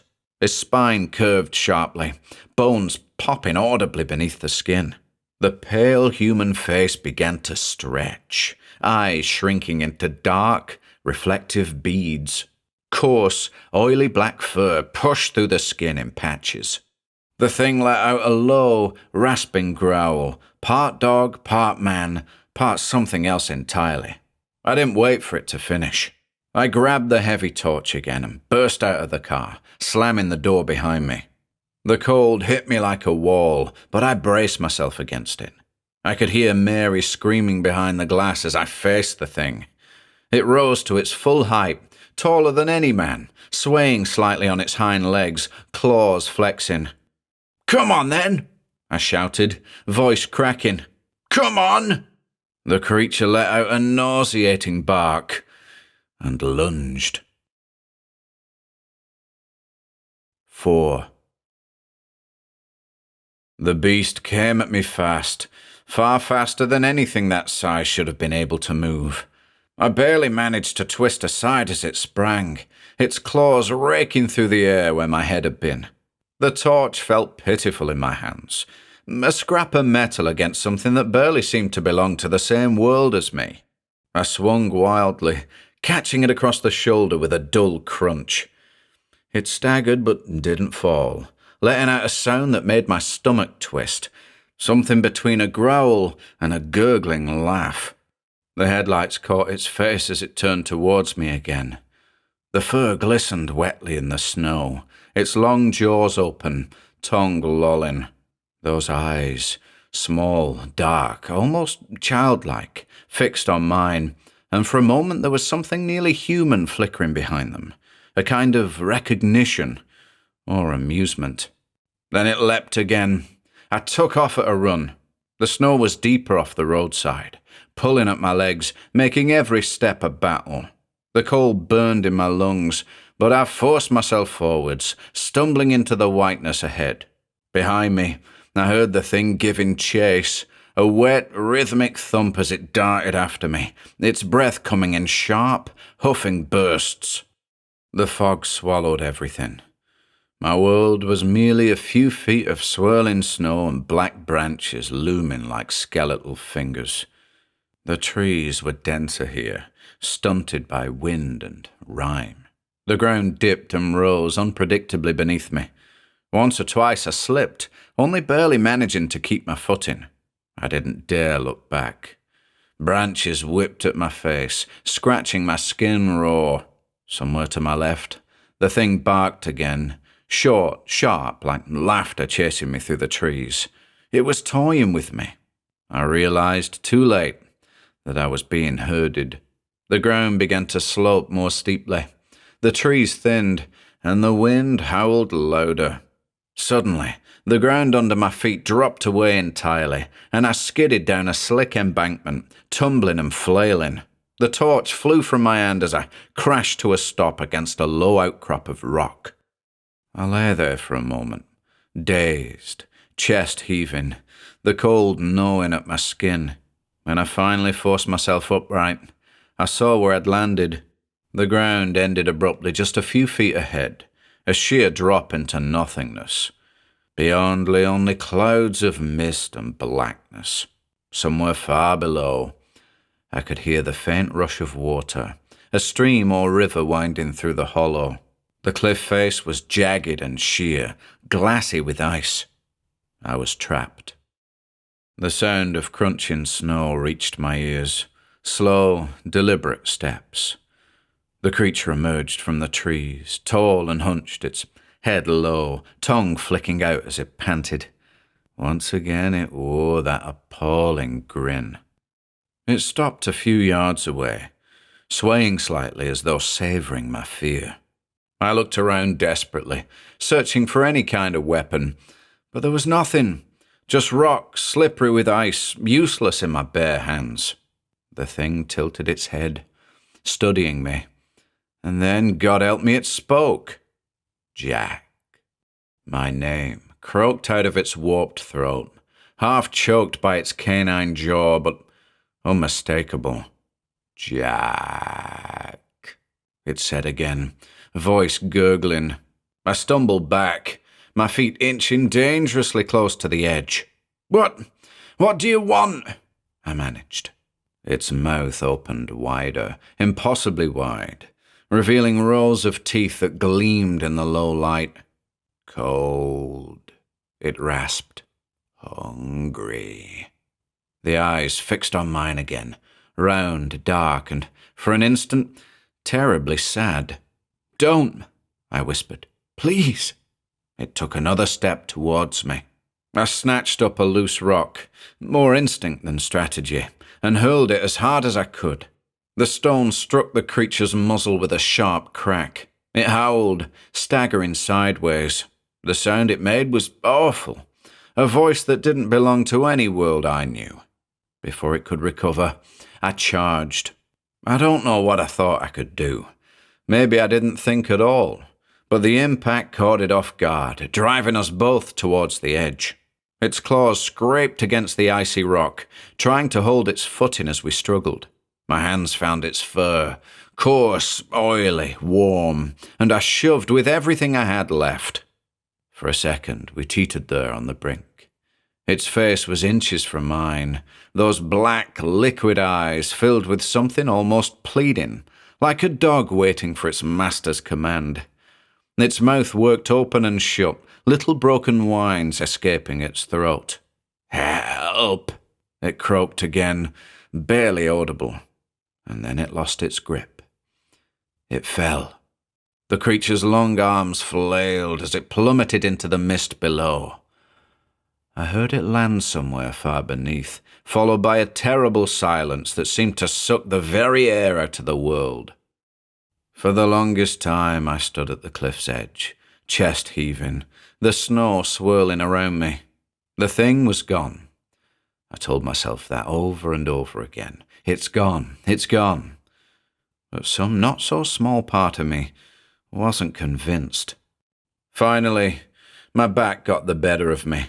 I sank to my knees, trembling, the cold eating me alive. I don't know how long I sat there before I found the strength to stagger back towards the car. 5. The trek to the rover was longer than it should have been, or maybe it just felt that way. The fog closed in around me again, swallowing the trees and the faint trail I'd left behind. My breath came in short bursts, every exhale puffing out in front of my face before vanishing into the cold. The silence out there was heavier than before, like the moor itself had gone back to sleep, waiting for whoever was foolish enough to disturb it next. A few times I thought I heard movement behind me, light crunches in the snow, the snapping of twigs, but when I stopped and turned, there was nothing to see, only the endless white. When I finally reached the lay-by, the car was still there, half buried under a fresh layer of snow. The headlights burned dimly through the fog, casting dull halos into the whiteness. For one awful second, my stomach lurched. I couldn't see Mary inside. I ran the last few steps, slipped on the snow, and slammed my hands against the driver's side window. She was there, slumped against the passenger door, eyes closed, her breath fogging the glass faintly. Unconscious, but alive. I fumbled with the door, half-frozen fingers struggling with the handle. The warmth inside hit me like a wave. I checked her quickly, calling her name. She stirred, mumbling something incoherent, her skin pale but warm enough to suggest she hadn't been out long. Shock, blood loss, exhaustion, I couldn't say. But she was breathing, and that was enough for now. I grabbed the mobile again, though I didn't hold out much hope. But this time, mercifully, a single bar of signal flickered to life. Maybe the weather had shifted. I didn't care. The emergency operator's voice was calm and professional. Help was on the way, they said. An hour later, the first flashing lights cut through the fog. An ambulance, followed closely by a police car. The snow was already starting to ease, the wind dropping as if the moor itself had grown bored of us. The responders didn't ask too many questions, not about what had happened anyway. Their focus was Mary. They bundled her into the ambulance and took her off to Middlesbrough, leaving me wrapped in a foil blanket, half delirious, doing my best to explain the cause of Mary's wound, and the man who'd come stumbling out of the fog. I didn't mention the rest of it. Not then. I tried once, later. One of the officers took a statement, and when I reached the part about the man changing, the teeth, the fur, the voice, I saw the look in his eyes. After that, I kept the rest to myself. Mary was in hospital for a few days. The bite healed better than expected, though the cause, officially anyway, remains unknown. Wild animal, they said, probably a dog, but nobody asked why a wild dog would be standing upright in a snowstorm. After her discharge, something changed between us. It wasn't dramatic, not at first. Just a distance, a weight we both carried, but never spoke about. We tried for a while, but neither of us could forget what happened. We're not together anymore. Haven't been for some time. Funny thing is, I don't blame her. She always said I was stubborn, that I carried things around too long. She's probably right. Truth is, I could never quite adjust to her new personality. And I suppose she couldn't quite keep up with mine either. And that's your lot. I've said what I need to say. Some nights, when the wind's up and the world's gone quiet, I still hear it, out there somewhere.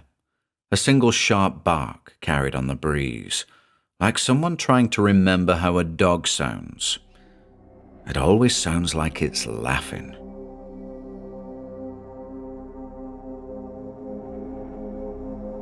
Thank you for listening.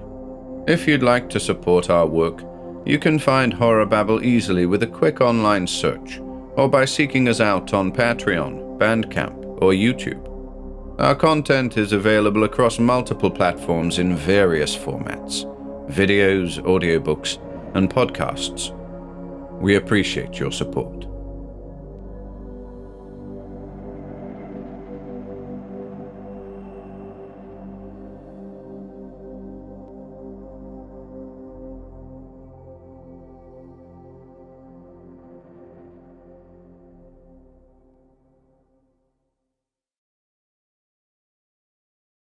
The Fisherman Spatial by H.L. Thompson.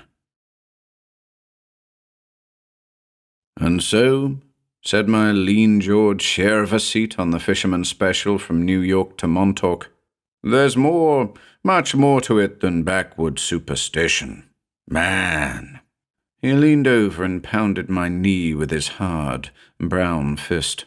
I tell you, I know. I laughed. I had to. This big, hulking chap who had seated himself beside me when the special pulled out of Pennsylvania Station had me jittery with his talk about the supernatural powers of man. He'd been at it for over an hour. I shivered. Patchogue and the Hamptons were behind us, and the wind blasting through the opened windows of the coach was cold. Besides, this talk of werewolves and other things which I had relegated to my adolescence caused goosebumps to shoot along my spine. I'll tell you a queer story, commenced my seatmate. Back in my country. I looked at him quickly. He didn't look like a foreigner to me. He grinned. I've been here a long time, he said. You certainly have no trace of an accent, I said. English? No, Swedish. A man who has to travel a lot, first in one country, then another, soon loses his accent. I suppose so, I told him. I come from a small town in the extreme northern part of Sweden, he said. Many queer and unnatural things happen there. There are werewolves, men who at will turn themselves into wolf men and roam the countryside, bringing death and misery and stark, wild-eyed horror. He shuddered and continued. It's nothing new. It's old. It's been going on since the beginning of time. It's written of in musty books and talked of furtively as darkness falls. Every year at the beginning of the Christmas season, that's when it happens. It's when the snow burns blue with the coming dark and squeals beneath your boots. The conversion of men into beasts. It has always been so. They descend upon the helpless inhabitants of ancient villages and destroy them. A lot of good yarns have been spun around that sort of thing, I said. Interesting reading. Good stuff. His steady eyes stared straight ahead, and he didn't answer me for a minute or two. Then he jerked his head impatiently.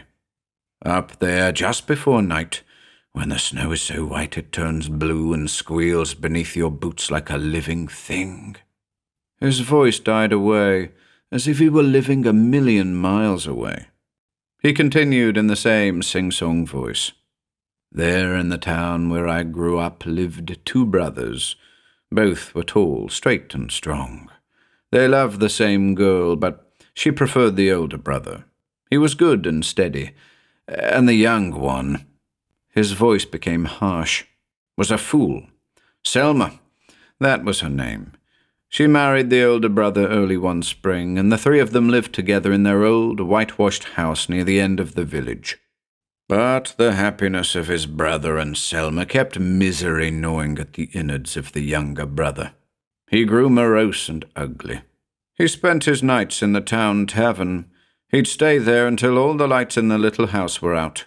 Then he'd go in and throw himself into bed and fall into drunken slumber. I commenced to fidget. I wished soundly that I was at Montauk or back in New York. This fellow got on my nerves dreamily. I made up my mind to check him fast during the rush from the train. I must have missed part of the conversation. I caught myself up short when I heard him say, "Werewolves." "What's that?"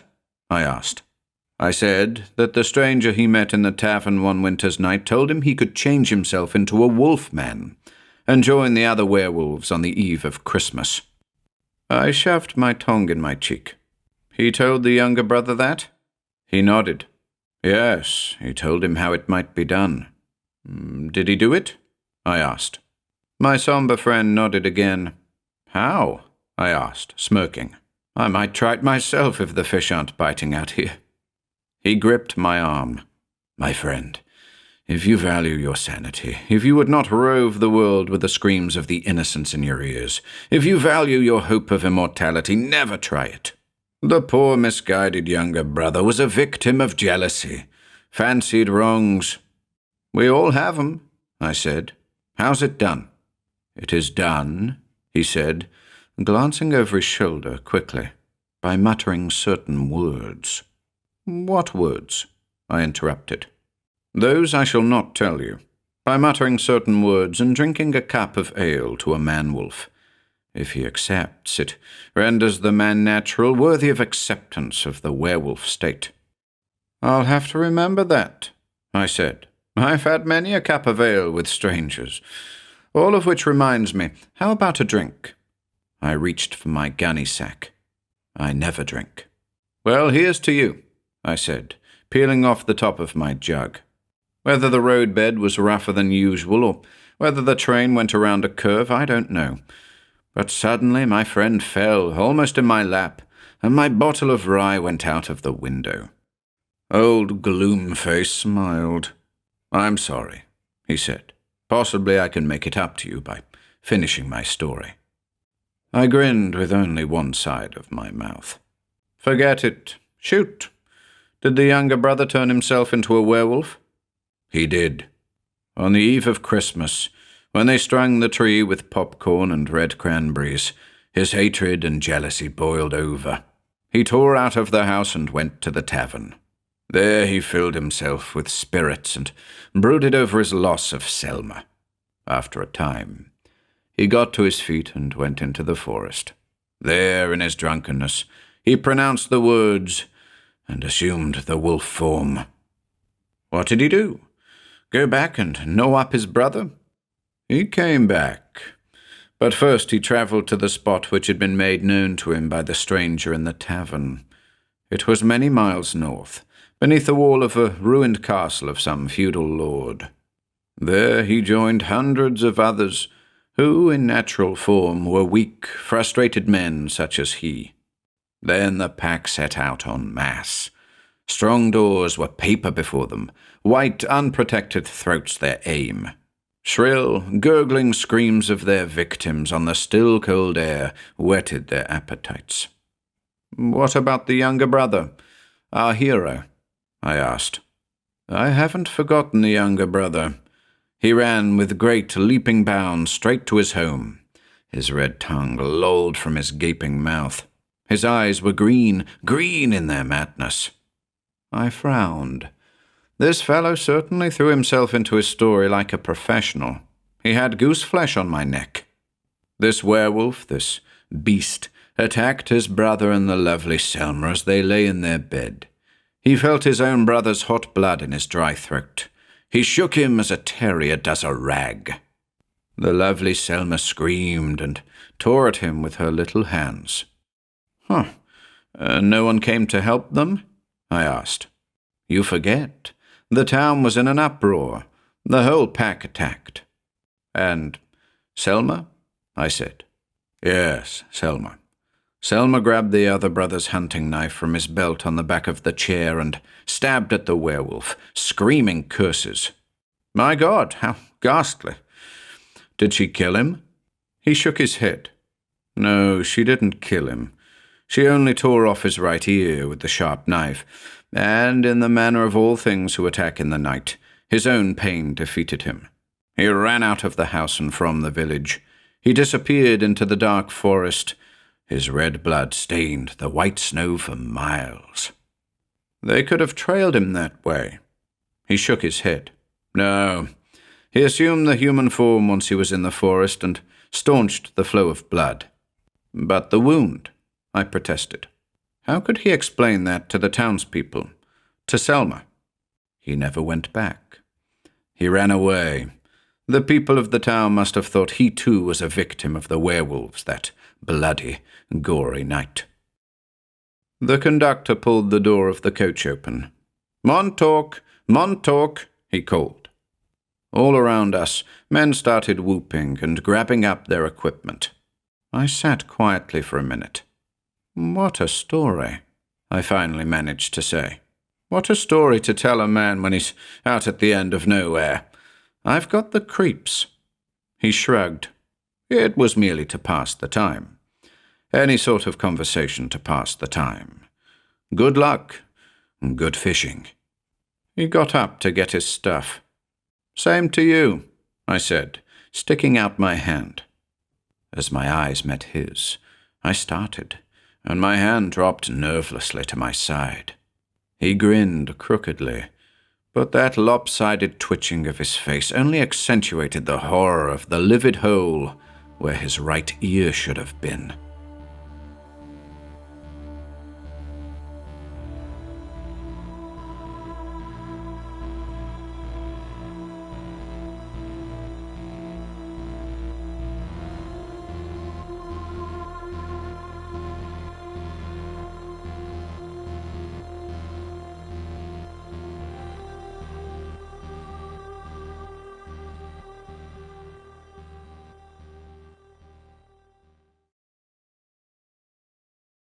The Werewolf Snarls by manly Wade Wellman. "I want you to meet Mr. Crow," prattled Lola Werther to me. "He claims to be a werewolf." And she turned, fluttery hands, fluttery white shoulders, fluttery blonde curls, fluttery skirts of green silk, to lose herself in the crowd of noisy guests at the bar. Mr. Crow and I took 2 or 3 steps together, as though we both sought quiet. "Sit down," I suggested, and we dropped upon a divan in the half-gloom behind Lola Werther's big, grand piano. Then we looked at each other. He was a huge, high-shouldered creature, in rather seedy dress clothes, with coarse black hair grown low on his forehead and around his flat-lying, pointed ears. His long anvil of a chin lay snugly between the wings of his collar, his long poniard of a nose lay upon his chin, and his mouth caught between was as tight and lipless as a slit in leather. The pallor of his face accentuated the wet, licorice black of his eyes. He made me feel my own physical frailty as a little, rheumatic old man half his volume. "Well?" he invited huskily. "Do I look it?" "You mean like a werewolf?" I suggested, and waited, smiling, for the witty retort. But he shook his head. "It happens to be quite true," he assured me, with the absolute solemnity of the very drunken or the very insane. I jumped at that, although I was used to meeting bizarre figures in the Werther parlour. Not knowing what to say, I kept my own nervous mouth shut. After a musing moment, Craw went on. "I came here tonight looking for help in my desperate problem. Werther and his wife are supposed to be experts in occultism." "Mr. Craw," I could not help saying, "the Werthers are unmitigated fakes." "I was thinking that." He nodded glumly. "Apparently their only reason for letting me come was to make sport for their friends." A pause, awkward for me at least. "Well then, shall I tell you?" "Please do," I urged, feeling strangely foolish. Craw hunched his shoulders, sank his head, and let his clasped hands slide down between his knees, until the thick knuckles almost rested on the floor. There was something animal-like in the attitude. His body and limbs seemed measured and joined according to an abnormal pattern. His licorice eyes sought mine, and at the moment they did not look exactly human either. Too much gloomy iris for one thing, and too little rim of white for another. In their depths lurked a green light, feeble but hard. "It began," said Craw, "when I experimented with the witch ointments." "Witch ointments?" "Yes. Supposed to be rubbed on for changes into animal forms, made and used by magicians according to satanic formulas. They sound fantastic, I know, but I was a medical student, working on a paper about pre-Renaissance medicine. There were several recipes." "Recipes?" I repeated. "Not really." "Yes, a dozen at least. The 1896 Bulletin of Johns Hopkins Hospital printed one, in an article by Dr. Robert Fletcher. Several other modern scientists have offered others, wholly or in part, and let me tell you that there's more sound pharmacy in them than you'd think." I thought, indeed hoped, that he was merely spoofing, but there was no bantering smile upon his thin lips, and his eyes looked drawn and haggard about the corners. "Belladonna, for instance," he amplified. "It's a common ingredient. Makes you see visions, as you probably know. And monkshood, full of deadly aconitine. Henbane, that Shakespeare called the insane root, and hemlock. These and other things, made into a salve with the fat of an unbaptized child." "I say," I broke in again, not very politely. "You don't ask me to believe that you—" But I did. Again that melancholy nod of assurance. "There was a baby's body fetched to the dissecting room at school." He paused, and his eyes narrowed, as though to gaze down a fearsome groove into the past. "Well, I mixed the stuff up, for a lark." His mouth slashed open in a rueful grin, revealing oversized, uneven teeth. "You rubbed it on?" I prompted. Once more he nodded, and I pursued. "What happened?" "Nothing." Craw sat up straight again and spoke more clearly. "I don't know what I expected to happen, or if in truth I expected anything. But I do remember feeling like a fool, and an unclean fool to boot. I started to clean the grease off, but it had absorbed into me somehow, like a vanishing cosmetic. He shuddered slightly, briefly. As I say, nothing happened all that day, or that night, or the next day. But the next night, and his voice dropped suddenly to a breathy mutter, was the night of the full moon. On the instant, I remembered a host of stories with which my childhood nurse had regaled me, stories about the full moon and its effect on the human soul and fate. Few of them had been pleasant. Craw was plunging ahead. Moonlight meant romance to me then, and nothing more. Collegian-like, I went on a riverside walk with a girl, a liberal arts sophomore. There was a sort of sandy jut out into the water, and we loitered there. Something I said made her laugh, with her face turned up to me in the moonlight. Then she stopped laughing, and her mouth twisted like a snake when you step on it. "Whatever for?" I almost gasped. Her eyes, on my face, were frightened. Craw leaned suddenly toward me. I caught, or fancied I caught, a whiff of musky odor, as from an animal cage. In spite of myself, I slid back and away from him on the cushions. I just remembered that there was a full moon tonight. Again, Craw's tense voice.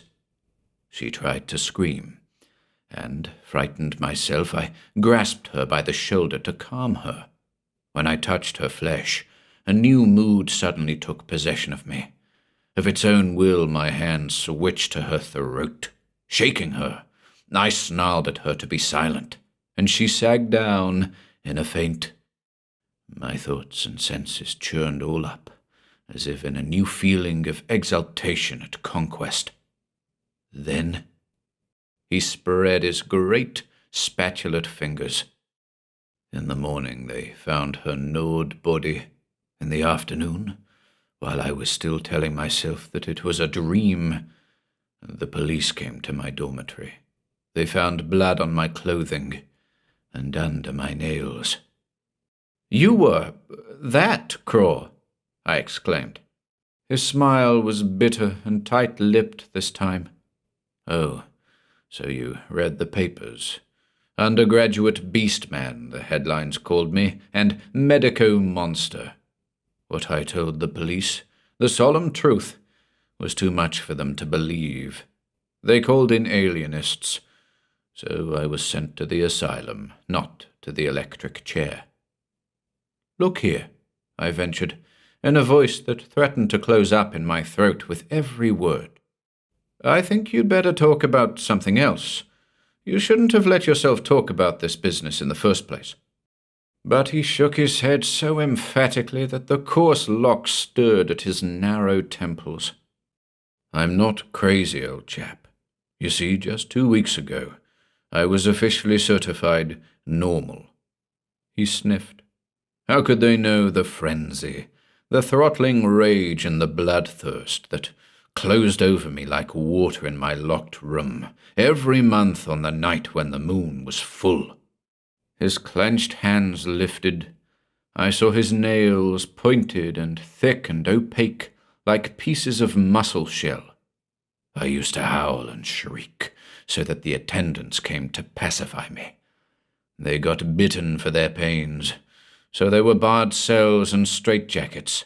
It was 2 years before a cunning sneaked in with the moon madness, a cunning that whispered I must suffer in silence if ever I wanted to go free. "And you were silent?" "I was.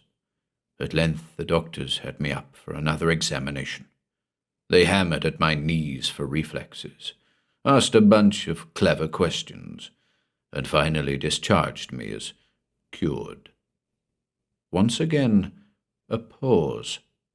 "But I wasn't cured, of course." "Surely," I mouthed in the most stupid fashion imaginable, "surely you wanted to be cured." "Of course." Craw snapped his big teeth together after the 2 words. as though they needed emphasis. So I turned to the Werthers, as I said at the beginning. I'd heard somewhere that they knew devil and all about occultism and the night side of the soul. A week ago, I hunted James Werther out at his club and told him the whole cursed business. Told him what you've just told me? Exactly, and he heard me out, then said nothing for a full 5 minutes. Finally, he smiled and said, "I'll help you. On the night of the full moon, I'll be entertaining. Come to my place then, and we'll make everything all right." He leaned against the cushions, as if his story was done. I wriggled nervously, wondering whether he was very clever, even cleverer than most of the bizarre Werther guests, or whether he was dangerous. I weighed the chances of getting up and walking away without seeming too furtive. "Oh, there you are, Mr. Craw," squealed Lola Werther behind our shoulders. "Some new people have come.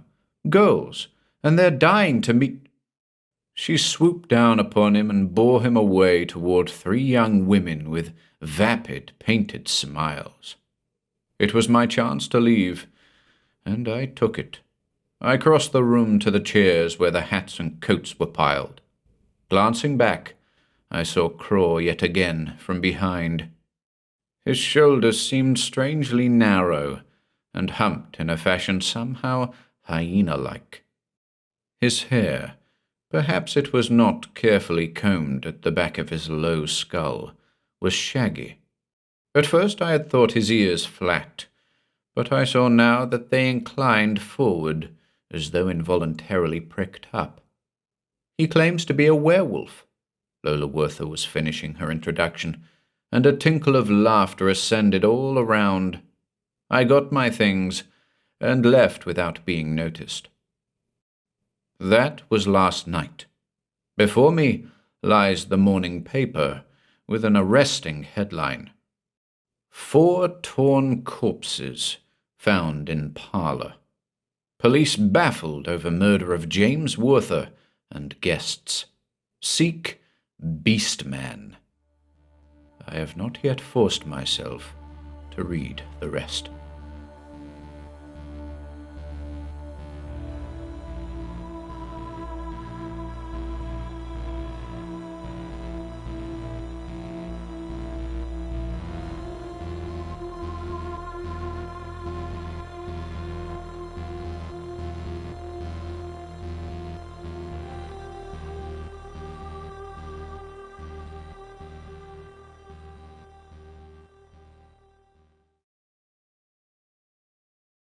The Hermit of Chemeketa Mountain by Thomas de V. Harper. 1. Chemeketa Mountain is a wild bit of densely wooded country in the heart of a thinly settled farming district. In the valley, at the foot of its eastern slope, is a small hamlet of 40 or 50 souls, which forms the business and social centre of the district. The farmers, mostly frugal, hard-working bohemians, eke out a meagre living from the small truck gardens and orchards which constitute their holdings, and help to keep body and soul together by working as day labourers part of the time, while their wives and families labour in the fields. 3 days a week, the younger children attend the district school, and on Sunday there is church in the village.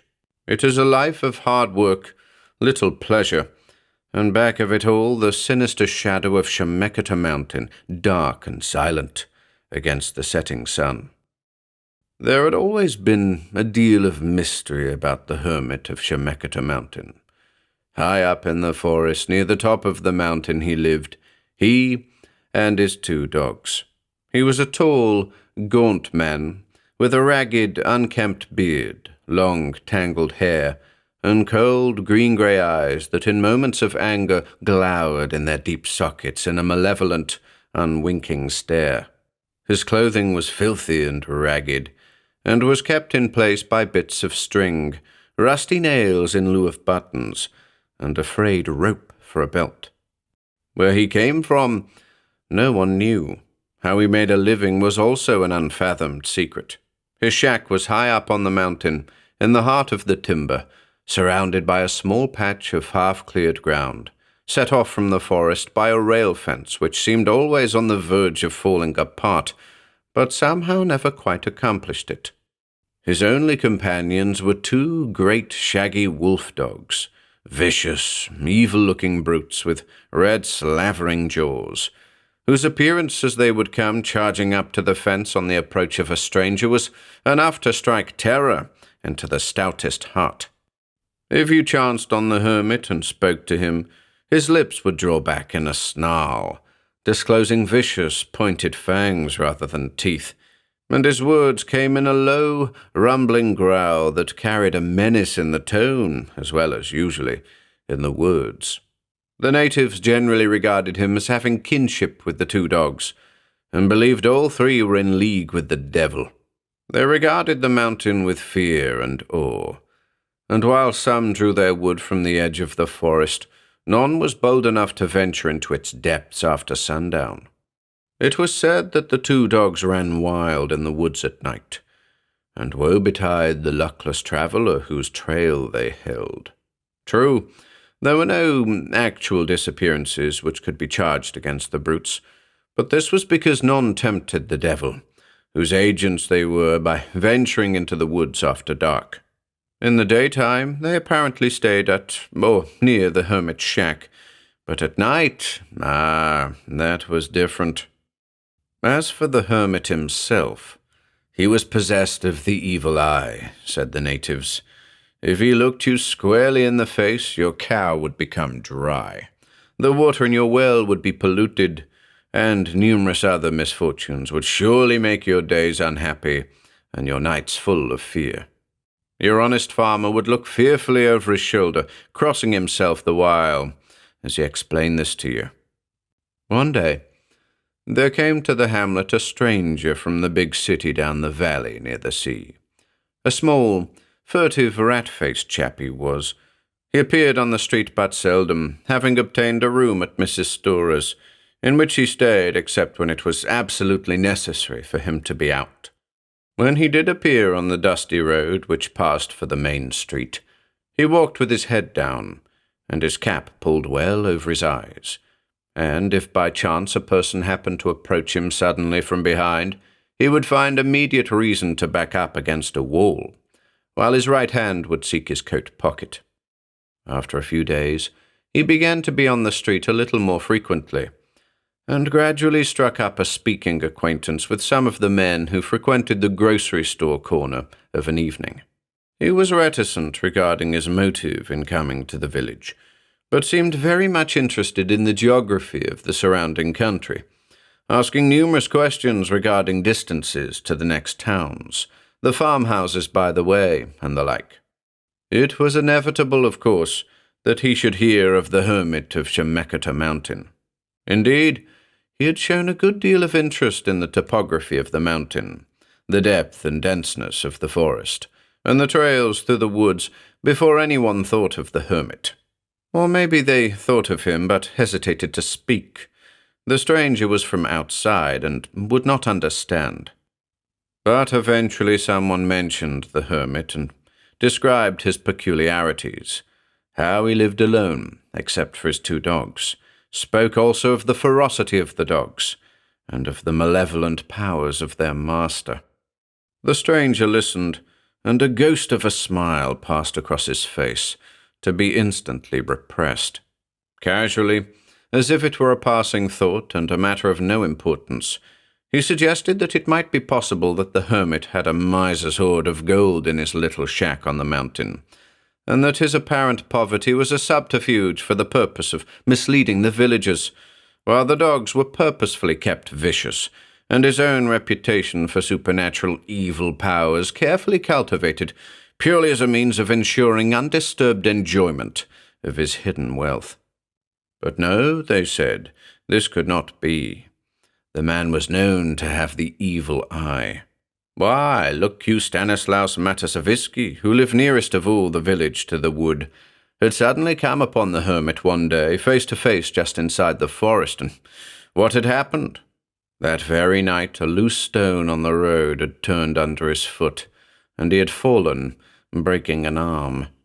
And young Hrdlika, who went into the forest with his rifle for a deer, and having wandered farther than he intended, you know what happened to him? 2 days later, Matilda Cherney, whom he was to have married the following month, ran away to the big city by the sea, and married an outsider, a stranger whom she had known for no more than 2 or 3 years. Yes, indeed, the hermit had the evil eye, no doubt about it. As he walked back to his room that night, the stranger's rat-like eyes continually sought the black depths of the forest on Chemeketa Mountain, which seemed to hang over the village like a shadow of evil. At his gate, he paused and stared long at the summit of the mountain. And then, like one who has come to a definite decision, he nodded his head a couple of times, an ugly light shining in his eyes, then slowly turned and went into the house. 2. It was 2 days later that he left his room in the morning, strolling through the village carelessly, as if bound for nowhere in particular, and speaking casually to such of his few acquaintances as he met, until he reached the edge of town. Then he became more circumspect, and was extremely careful that none should see him from there until he plunged into the forest. About sundown, if you had been watching, you might have seen him return, keeping carefully out of sight until well within the village, and returning immediately to his room. Matt Borlitz, who had a small garden patch on the edge of the village near the forest, came into the post office the next day with a strange story. He had been aroused about midnight by the frenzied barking of his 2 fox terriers, and had got up to ascertain the trouble and quiet the dogs. They were on the porch, and as he opened the door, they dashed into the house, very evidently in terror of some danger without. Borlitz stepped out on the porch, but at first could see nothing to cause the dogs to act so strangely.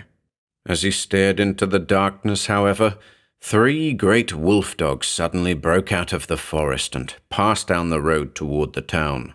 They ran silently, looking neither to the right nor the left. Their eyes gleamed like coals of fire, and from where he stood he could see the froth dripping from their slavering jaws as they sped by on their mysterious trail.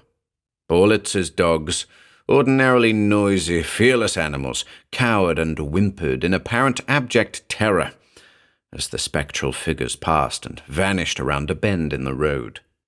When he returned to the house, Borlitz put the dogs out, much against their will. He heard nothing more from them during the night, but when morning came he found them both dead, their throats torn out, and their bodies mangled. This was the first of 3 nights of terror for the village. It was the next night after Borlitz's dogs were killed that Katrina, the little 12-year-old daughter of Thaddeus Polonsky, left the house about 9 o'clock to go to the spring, about 50 yards down the road, to draw a bucket of water against its use in the morning. She was gone a little longer than usual, and then came dashing back to the house, hysterical with terror. She told how she had drawn the water and was just leaving the spring when 3 great beasts came rushing down out of the forest. As she crouched, terror-stricken, in the shadow of the little shed over the spring, they rushed silently down the road toward the town and disappeared. The child was too frightened to move from her hiding place for a time, until she finally mustered up sufficient courage to run across the open space between the spring and the house, arriving breathless with fear, and sobbed out her story to her father. The next morning, Serge Hrdlika, who was the father of the young man whose love affair had terminated so unhappily, and who lived about 100 yards down the road, found a week-old Holstein calf dead in front of his house, killed in much the same manner as had been Borlitz's dogs the night before. The men of the village met at the grocery store the next day to see what, if anything, could be done about it.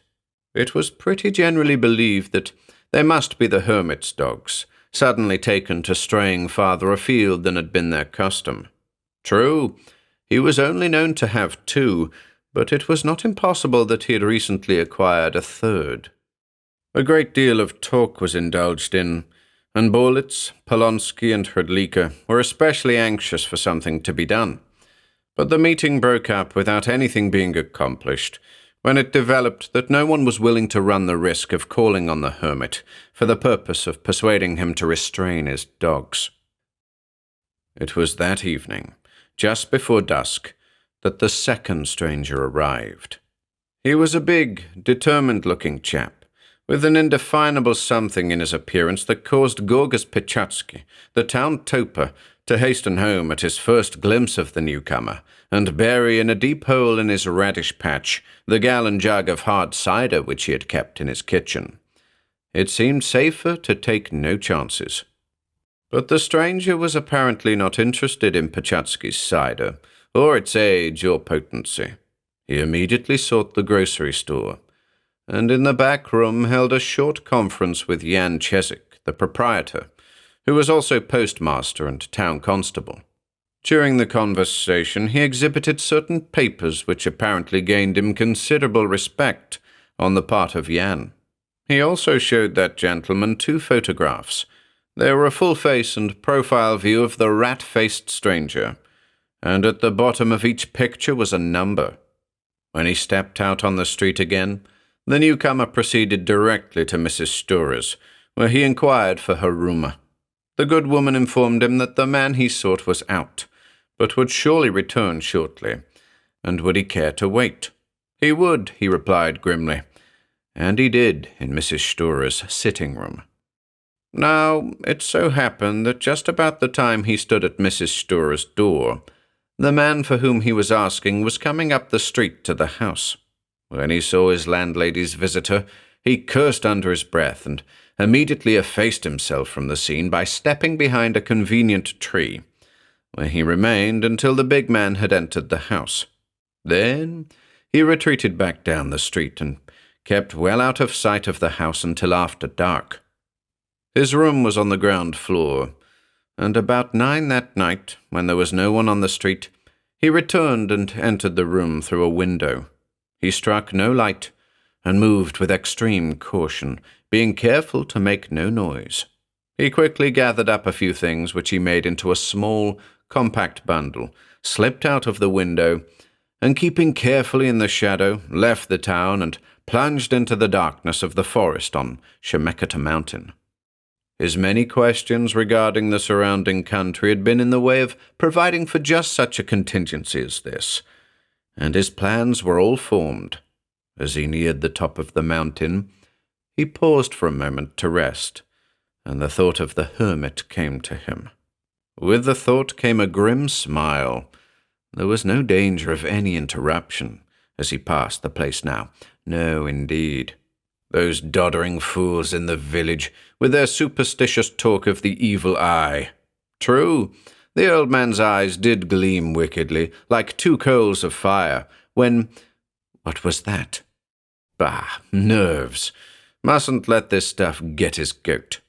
He reached in his pocket for a cigarette. There it was again. 2 flaming red eyes in the path ahead of him. Could it be that the old man— No. For God's sake, what was it? A long, lean, grey phantom shape that advanced slowly, noiselessly down the trail. And with his blood turning to ice in his veins, he saw coming slowly toward him a great wolf-dog, larger than any he had ever seen, with foam-flecked jaws and an almost human expression of malevolent triumph in the creature's blazing eyes. And the gleaming eyes and snarling lips, God help him, were those of the Hermit of Chemeketa mountain. As he stared, paralyzed with terror, the brute was joined by 2 others. They were possibly not quite so large as their apparent leader, but they were every bit as awe-inspiring. Together the 3 advanced, silently, noiselessly, and in their relentless approach the shrinking fugitive read his doom as surely as if it were written with letters of fire against the blackness of the forest. In frantic terror, he suddenly whipped out a revolver and emptied it in the direction of the approaching brutes. The 6 shots had no effect whatever, and with a despairing curse that was half a shriek of terror, he flung the gun at them, and turned and fled at full speed, back through the forest, toward the village. And following him in a noiseless, effortless lope that slowly, surely lessened the distance between them, the 3 phantom hounds relentlessly held the trail. About midnight, the big stranger who waited in Mrs. Stora's sitting room made arrangements with that worthy woman for the use of her spare bedroom for the rest of the night. Came morning, and with it Matt Borlitz, fearfully crossing himself as he told of the hideously mangled body that he had found almost at his doorstep. The news soon came to the ears of the big stranger, and he, with a number of the villagers, returned with Borlitz to the little farm at the edge of the wood. The body was literally torn to pieces, but identification was not difficult. The man had been a subject of considerable interest in the small community, and his clothing, general build, and other details made recognition a simple matter, in spite of the terrible condition of the body.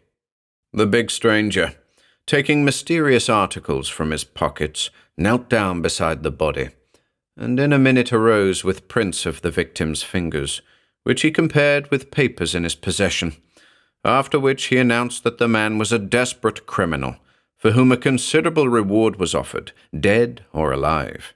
He intimated that Borlitz would be entitled to a share in the reward, but Matt crossed himself fervently, and vowed he would have none of it. But regardless of whether or not the man was a criminal with a price on his head, and may have richly deserved his fate, one serious feature could not be overlooked.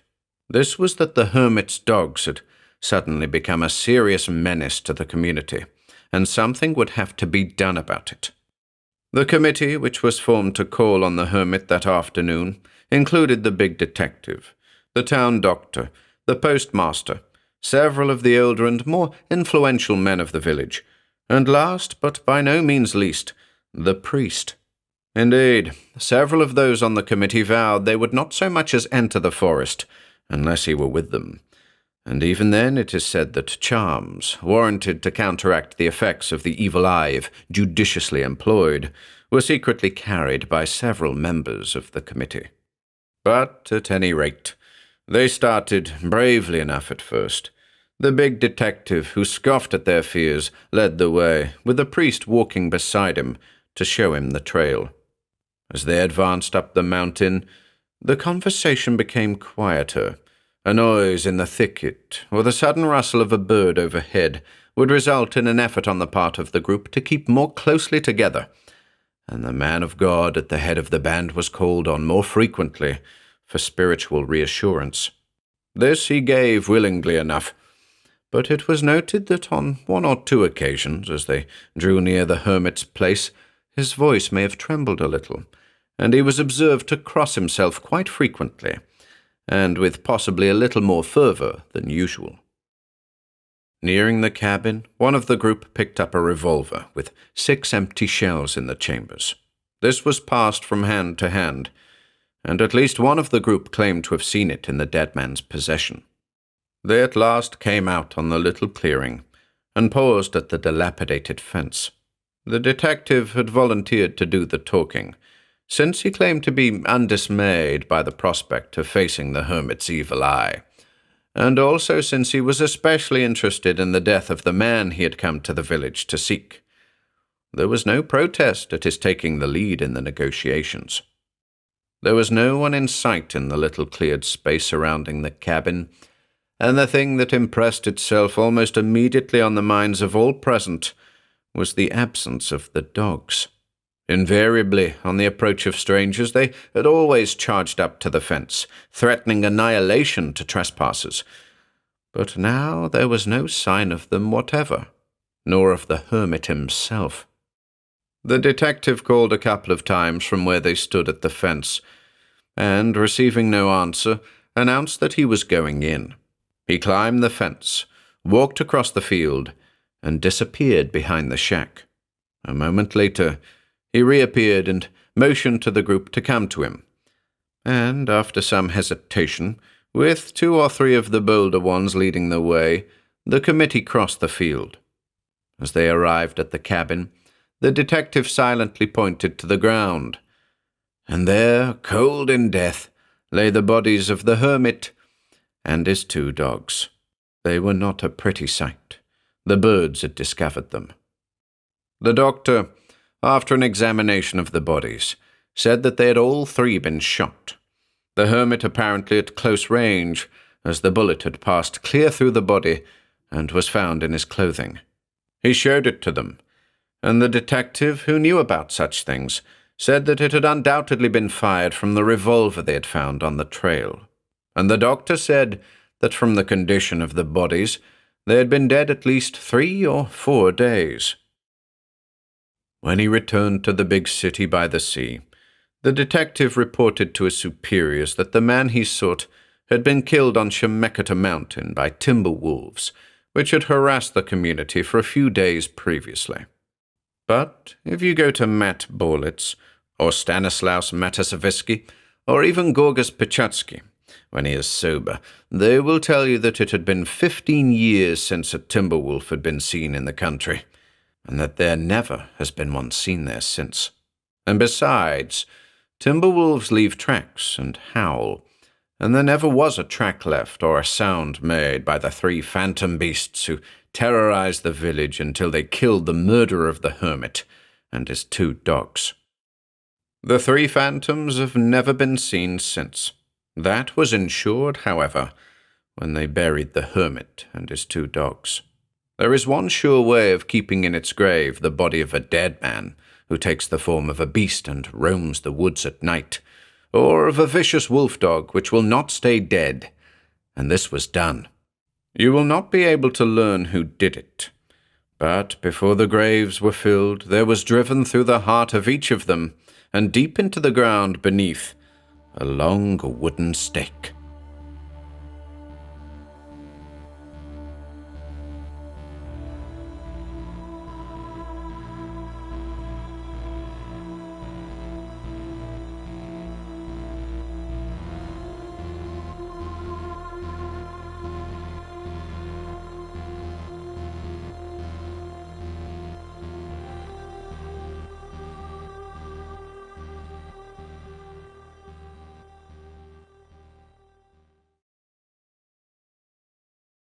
No Eyewitnesses by Henry S. Whitehead. There were bloodstains on Everard Simon's shoes. Simon's father had given up his country house in Rye when his wife died, and moved into an apartment in Flatbush, among the rising apartment houses which were steadily replacing the original rural atmosphere of that residential section of swelling Brooklyn. Bloodstains and forest mold on his shoes. The younger Simon, he was 37, his father getting on towards 70, always spent his winters in the West Indies, returning in the spring, going back again in October. He was a popular writer of informative magazine articles. As soon as his various visits for weekends and odd days were concluded, he would move his trunks into the Flatbush apartment and spend a week or 2, sometimes longer, with his father. There was a room for him in the apartment, and this he would occupy until it was time for him to leave for his summer camp in the Adirondacks. Early in September, he would repeat the process, always ending his autumn stay in the United States with his father, until it was time to sail back to St. Thomas or Martinique, or wherever he imagined he could write best for that particular winter. There was only one drawback in this arrangement. This was the long ride in the subway, necessitated by his dropping into his New York club every day. The club was his real American headquarters. There he received his mail. There he usually lunched and often dined as well. It was at the club that he received his visitors and his telephone calls. The club was on 44th Street, and to get there from the apartment, he walked to the Church Avenue subway station, changed at DeKalb Avenue, and then took a Times Square express train over the Manhattan Bridge. The time consumed between the door of the apartment and the door of the club was exactly 3/4 of an hour, barring delays. For the older man, the arrangement was ideal. He could be in his office, he boasted, in 20 minutes. To avoid the annoyances of rush hours in the subway, Mr. Simon Sr. commonly left home quite early in the morning, about 7 o'clock. He was a methodical person, always leaving before 7 in the morning, and getting his breakfast in a downtown restaurant near the office. Everard Simon rarely left the apartment until after 9, thus avoiding the morning rush hour at its other end. During the 5 or 6 weeks every year that they lived together, the two men really saw little of each other, although strong bonds of understanding, affection, and respect bound them together. Sometimes the older man would awaken his son early in the morning for a brief conversation. Occasionally, the two would have a meal together, evenings or on Sundays. Now and then, an evening would be spent in each other's company. They had little to converse about. During the day, they would sometimes call each other up and speak together briefly on the telephone from club to office or office to club. On the day when Everard Simon sailed south, his father and he always took a farewell luncheon together, somewhere downtown. On the day of his return, 7 months later, his father always made it a point to meet him at the dock.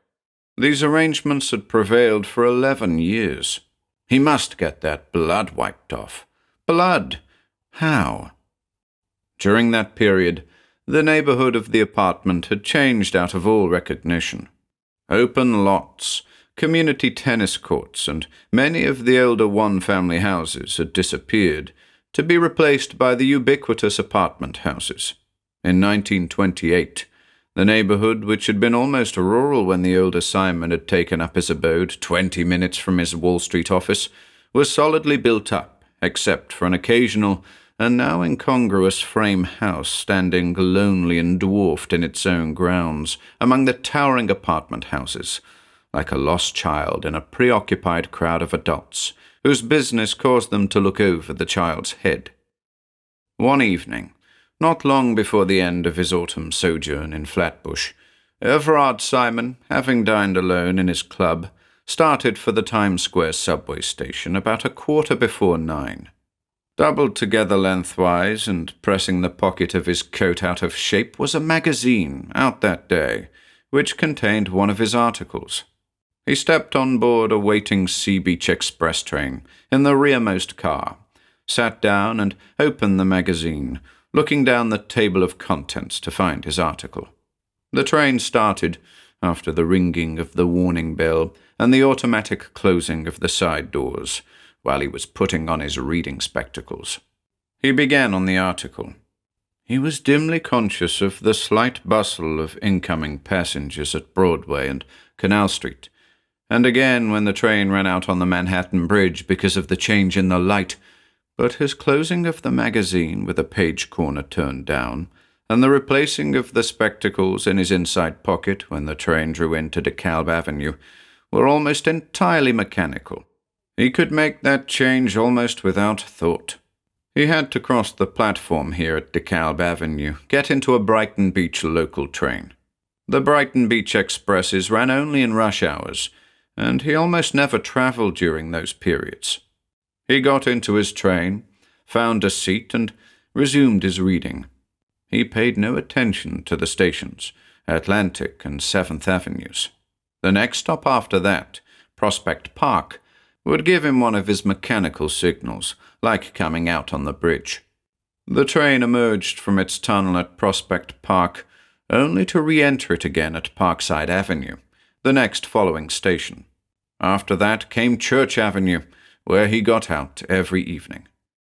As the train drew into that station, he repeated the mechanics of turning down a page in the magazine, replacing his spectacles in their case, and putting the case in his inside pocket.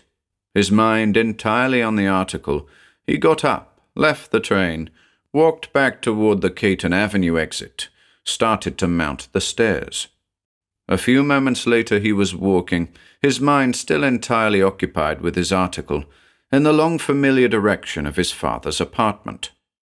The first matter which reminded him of his surroundings was the contrast in his breathing after the somewhat stuffy air of the subway train.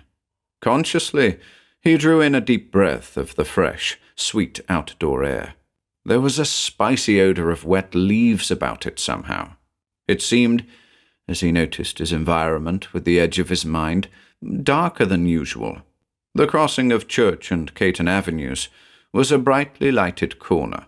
Possibly something was temporarily wrong with the lighting system. He looked up. Great trees nodded above his head. He could see the stars twinkling above their lofty tops. The sickle edge of a moon cut sharply against black branches, moving gently in a fresh wind from the sea. He walked on several steps before he paused, slackened his gait, then stopped dead, his mind responding in a note of quiet wonderment.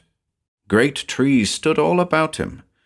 From some distance ahead, a joyous song in a manly bass, slightly muffled by the wood of the thick trees, came to his ears. It was a song new to him. He found himself listening to it eagerly. The song was entirely strange to him, the words unfamiliar. He listened intently. The singer came nearer. He caught various words, English words. He distinguished merry and heart and repine. It seemed entirely natural to be here. And yet, as he glanced down at his brown clothes, his highly polished shoes, felt the magazine bulging his pocket, the edge of his mind caught a note of incongruity. He remembered with a smile that strange drawing of Aubrey Beardsley's, of a lady playing an upright cottage pianoforte in the midst of a field of daisies. He stood, he perceived, in a kind of rough path worn by long usage. The ground was damp underfoot. Already his polished shoes were soiled with mould. The singer came nearer and nearer. Obviously, as the fresh voice indicated, it was a young man. Just as the voice presaged that before many seconds the singer must come out of the screening array of tree boles, Everard Simon was startled by a crashing quite nearby at his right. The singer paused in the middle of a note, and for an instant there was a primeval silence undisturbed by the rustle of a single leaf. Then a huge timber wolf burst through the underbrush to the right, paused, crouched, and sprang in a direction diagonal to that in which Everard Simon was facing, toward the singer. Startled into a frigid immobility, Simon stood as though petrified. He heard an exclamation in the singer's voice, a quick heh, then the sound of a struggle. The great wolf, apparently, had failed to knock down his quarry. Then, without warning, the two figures, man and wolf, came into plain sight. The singer, for so Simon thought of him, a tall, robust fellow, in fringed deerskin, slashing desperately with a hunting knife. The beast crouching now, snapping with a tearing motion of a great, punishing jaw. Short-breathed hes came from the man, as he parried dexterously the lashing snaps of the wicked jaws. The two, revolving about each other, came very close. Everard Simon watched the struggle, fascinated, motionless. Suddenly, the animal shifted its tactics. It backed away stealthily, preparing for another spring. The young woodsman abruptly dropped his knife, reached for the great pistol which depended from his belt in a rough leather holster. There was a blinding flash, and the wolf slithered down, its legs giving under it.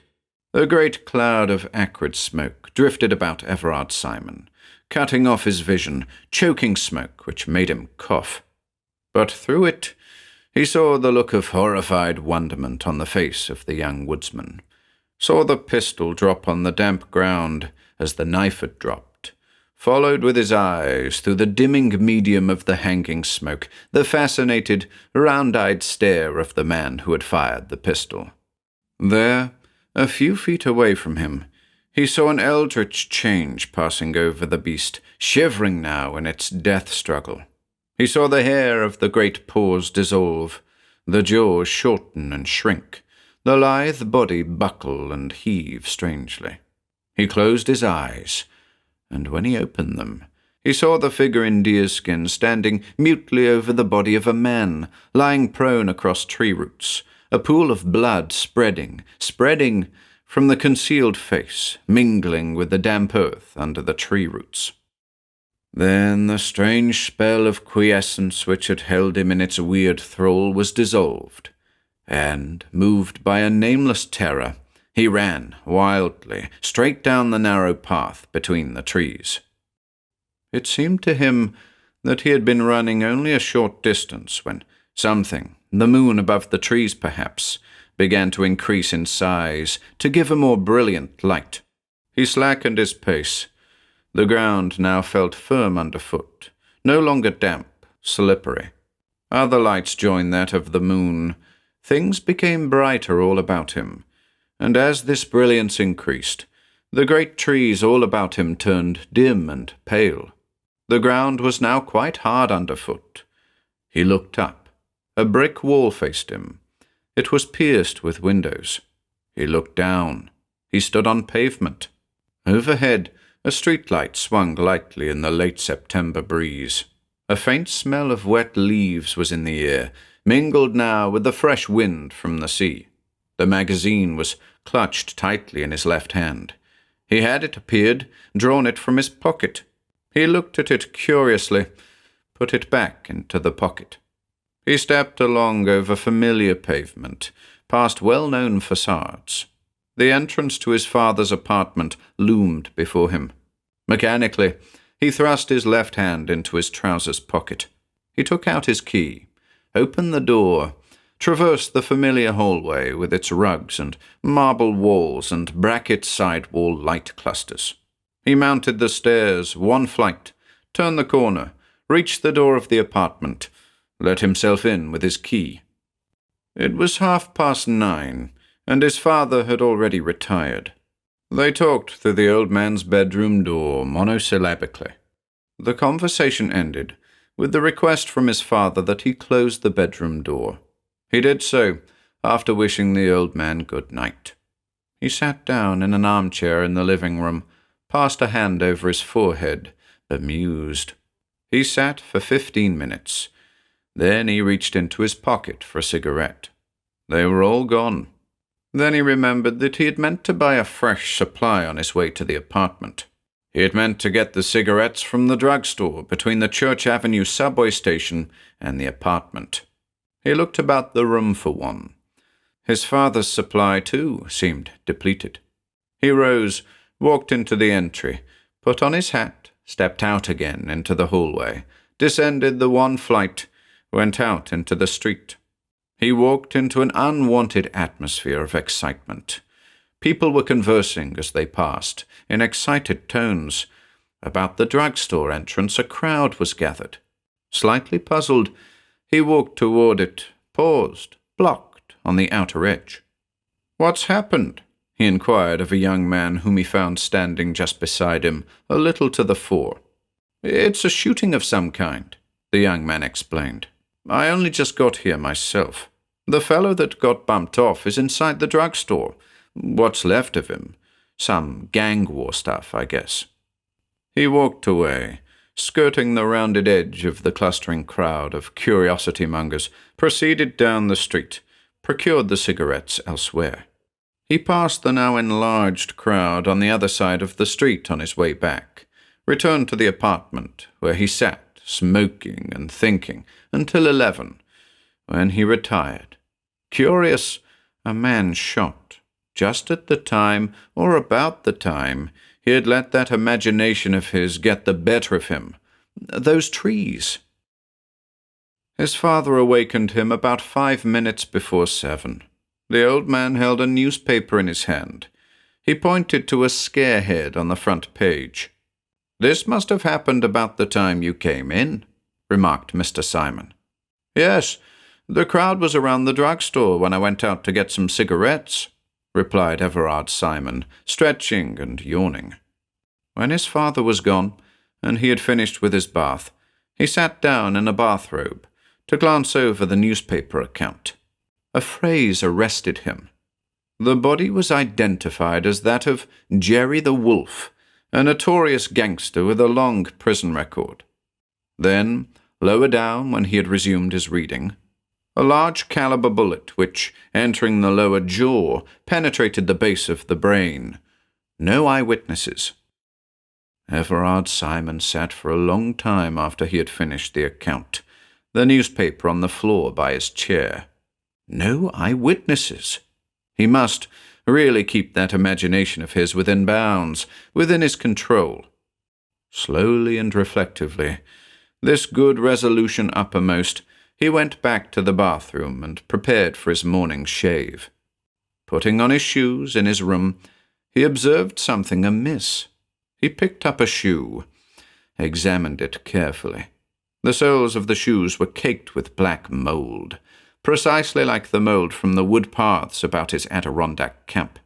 Little withered leaves and dried pine needles clung to the mold, and on the side of the right shoe were brownish stains, exactly like freshly dried bloodstains. He shuddered as he carried the shoes into the bathroom, wiped them clean with a damp towel, then rinsed out the towel. He put them on, and shortly afterward, before he entered the subway to go over to the club for the day, he had them polished. The bootblack spoke of the killing on that corner the night before. The bootblack noticed nothing amiss with the shoes, and when he had finished, there was no trace of any stains. Simon did not change at DeKalb Avenue that morning. An idea had occurred to him between Church Avenue and DeKalb, and he stayed on the Brighton local, secured a seat after the emptying process which took place at DeKalb, and went on through the East River Tunnel. He sent in his name to Forrest, a college acquaintance, now in the district attorney's office, and Forrest received him after a brief delay. "I wanted to ask a detail about this gangster who was killed in Flatbush last night," said Simon. "I suppose you have his record, haven't you?" "Yes, we know pretty well all about him. What particular thing did you want to know?" "About his name," replied Simon. "Why was he called Jerry the Wolf? That is, why the wolf particularly?" "That's a very queer thing, Simon. Such a name is not really uncommon. There was that fellow Goddard, you remember. They called him the Wolf of Wall Street. There was the fiction criminal known as the Lone Wolf. There have been plenty of wolves among criminal monikers. But this fellow, Jerry Gorafsky, was a Hungarian, really. He was called the Wolf, queerly enough, because there was those in his gang who believed he was one of those birds who could change himself into a wolf. It's a queer combination, isn't it, for a New York gangster?" "Yes," said Everard Simon. "It is very queer when you come to think of it. I'm much obliged to you for telling me. I was curious about it somehow." "That isn't the only queer aspect of this case, however," resumed Forrest, a light frown suddenly showing on his keen face. "In fact, that wolf thing isn't a part of the case. Doesn't concern us, of course, here in the district attorney's office. That's nothing but blah. Gangsters are as superstitious as sailors. More so, in fact. No, the real mystery in this affair is the bullet, Simon. Want to see it?" "Why, yes, of course, if you like, Forrest. What's wrong with the bullet?" Forrest stepped out of the room, returned at once, laid a large round ball on his desk. Both men bent over it, curiously. "Notice that diameter, Simon," said Forrest. "It's a hand-moulded round ball. Belongs in a collection of curios, not in any gangster's gat. Why, man, it's like the slugs they used to hunt the bison before the old Sharp's rifle was invented. It's the kind of a ball Fenimore Cooper's people used. Deer slayer. It would take a young cannon to throw that thing. Smashed in the whole front of Jerry's ugly mug. The inside works of his head were spilled all over the sidewalk. It's what the newspapers always call a clue. Who do you suppose resurrected the horse pistol, or the ship's blunderbuss, to do that job on Jerry? Clever in a way. Hooked it out of some dime museum, perhaps. There are still a few of those old pitches still operating, you know, at the old stand, along East 14th Street. A flintlock single-shot horse pistol, I'd imagine," said Everard Simon, laying the ounce lead ball back on the mahogany desk. He knew something of weapons, new and old. As a writer of information articles, that was part of his permanent equipment. Very likely, mused the assistant district attorney. Glad you came in, old man. And Everard Simon went on uptown to his club.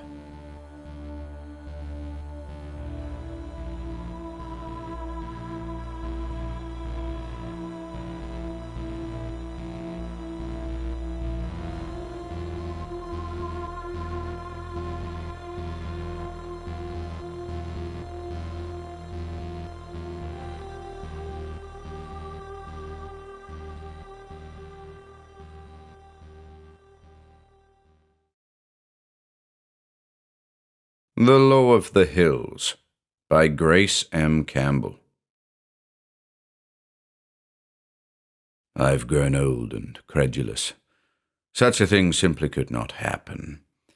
Not in this country and not in this day, but believe me or not, as you please, I tell you I saw it. Ever since Ken Graham first walked into my classroom, I have wished that I might have had such a son. And as the years went by, my fondness for him grew, and I began to dream that some day he should take my place and complete the collection of minerals which has brought me and this old school fame. Why not? After graduating with honors, the boy had 2 years of study in the best schools abroad, and then a year of practical work in the field. What else did he need? Only that I should pull the strings my own departmental punch dances to, and have him designated assistant professor of mineralogy. So I pulled the strings, and the appointment was made.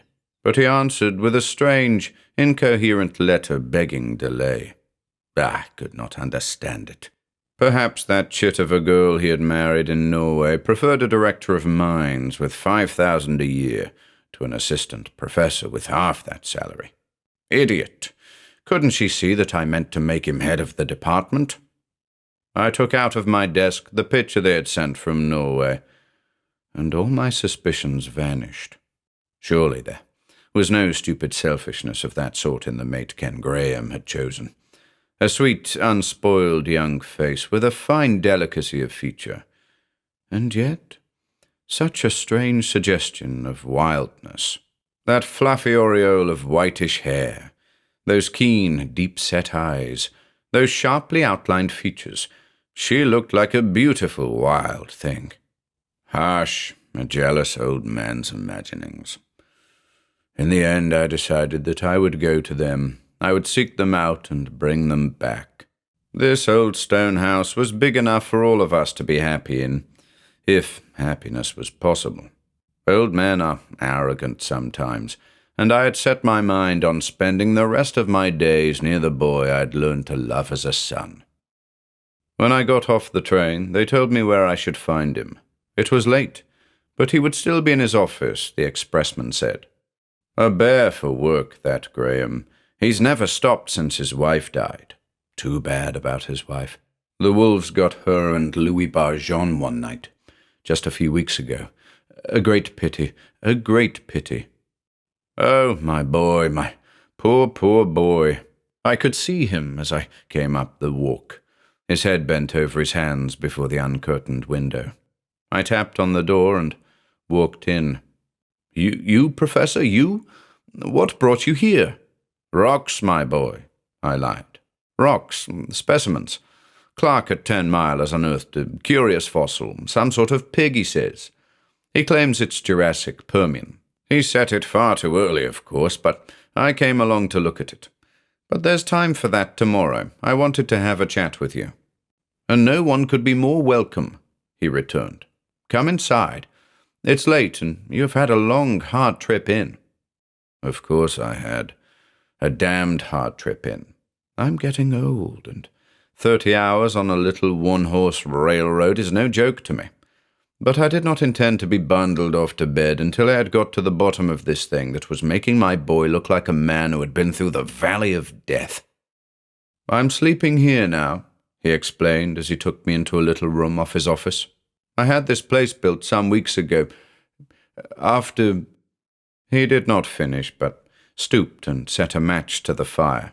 The great pine knots flamed and roared in the open fireplace. He boiled water and made tea, talking all the time of mines and mine management and minerals. We smoked in silence a long while, after he had put the cups away. Then I leaned over and put my hand on his knee. "Ken, my boy, could you tell the old man?" He started and looked at me searchingly. "You wouldn't believe me, Professor." "I'm not a scoffer, son," I answered. He rose and threw another knot of pine on the fire. I watched the flames curl up and around it. The young man's face was lost in shadow. "Do you believe in lycanthropy?" "Of course not. There is no such thing." "Of course not. There never was such a thing, and yet I tell you I have seen it happen." "Was the boy insane?" "Why, that was old English superstition. It belonged to the days of witchcraft and burnings. Never since the 16th century had intelligent men of any country in the world, save Russia, talked of such things seriously. Absurd. My wife," he went on, without looking up, "never knew much about her father. He was killed, it was said, in a hunting accident, the second winter after his marriage. His wife died of shock the day the news reached her, and left a little daughter 2 hours old. That is all Hilda ever knew of her parents. She was brought up on the old estate, under the personal direction of her grandfather. He was passionately fond of her, but he watched with an eagle eye over all her study and her play. The old man was a constant contradiction to Hilda. He would never allow her living pets of any kind, for one thing. He took her to England, France, and Egypt, but never permitted her to holiday in the mountains of her own beloved Norway. Even when she went to Torghatten, her course of study was laid down by that inconsistent old man. He seemed to show his affection for her by suppressing all the instincts that were strongest. It was at Torghatten that I met her, and we loved each other. The old gentleman received me with great kindness when I visited him. He had many questions to ask me about my parentage and my work. I answered them all as I could, and did not wonder much at the seriousness with which he asked them, though I had the impression continually that there was something he wanted to say to me, something that preyed upon his mind. At times he seemed happy in our happiness, and planned with us the details of our marriage. Then, in the very midst of the planning, he would start up with fear in his face, and speak as if it all must stop. Once he started to say something about his son, Hilda's father, but stopped short before he had well begun. To the very day we sailed from Norway, he was a constant puzzle to us. When this offer came from Meekins and Company, I hesitated to bring my bride into a rough camp like this, but Hilda insisted she would love it. All her life she wanted to live in the solitary places, to climb hills and be free. She begged me to accept at once. We came north a few days later, as you know. I built her a little bungalow on the hill yonder, just across the river.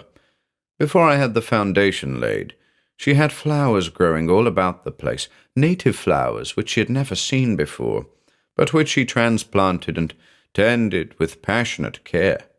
She turned our little cabin into a very bower of beauty, and there was not in the world anyone more exultantly happy than she. Often she took long walks alone while I was at the mill. I have come home many times to find a note on the table to say that we would have tea on the Baldman. She would be waiting there with a picnic supper, and all through the long summer days we were happier by far than I had ever dreamed of being. Then came winter. All of a sudden it came. The cold set in overnight. A driving storm that lasted for 3 days buried the countryside in drifts. It was the northern winter at its worst. One night, here the boy paused to breathe heavily, and his face was set. One night, we were sitting cosily by the fire reading, when suddenly a wolf howled quite near. Hilda went deathly white, and clutched my hand. I took her in my arms and laughed at her, and told her there was no cause for alarm, and that His Majesty would be bold indeed and very hungry before he would dare attack any human. But nothing that I could say really comforted her, and from that time on she was in terror of being left alone, especially at night. A month or so later, I was kept late at the mill, and it was nearly 11 before I started home. Going up the hill, I heard the wolves again. There is no mistaking the cry of the timber wolf, and I ran up the steps hoping that Hilda had not heard.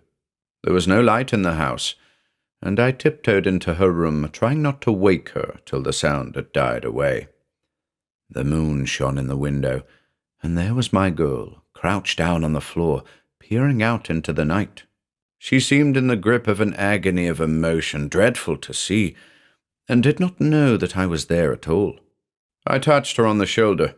She turned like a flash and looked at me for a moment with only fear in her face.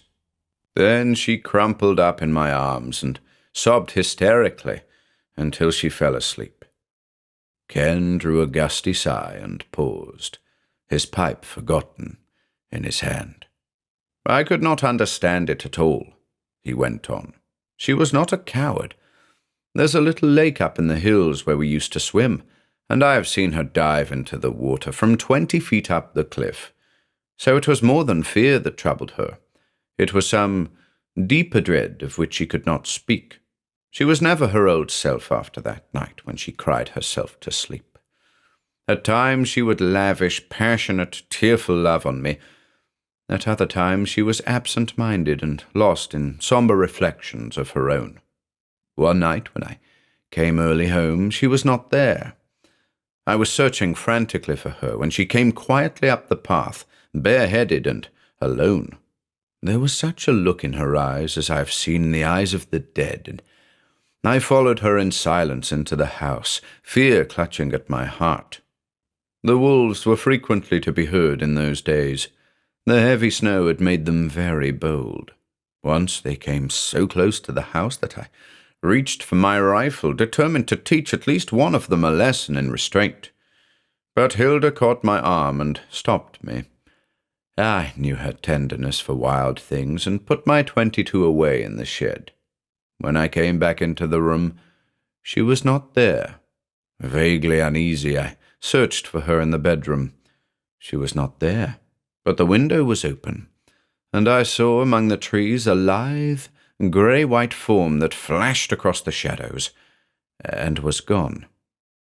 I won't go into the details of that night. All sorts of horrors came to me, old folk tales of Norway that the people of the hills believed in, stories of the taint that ran in certain families, and of the dread deeds done at night by the will of the foul fiend. I kept wondering, too, about the death of Hilda's father, and asking over and over again whether I'd gone out of my mind. Suddenly the door opened, and there stood Hilda, her fair hair white with loose fluffs of snow. She looked tired and worn, and with only a furtive glance at me, she hurried to her room and slept heavily till noon.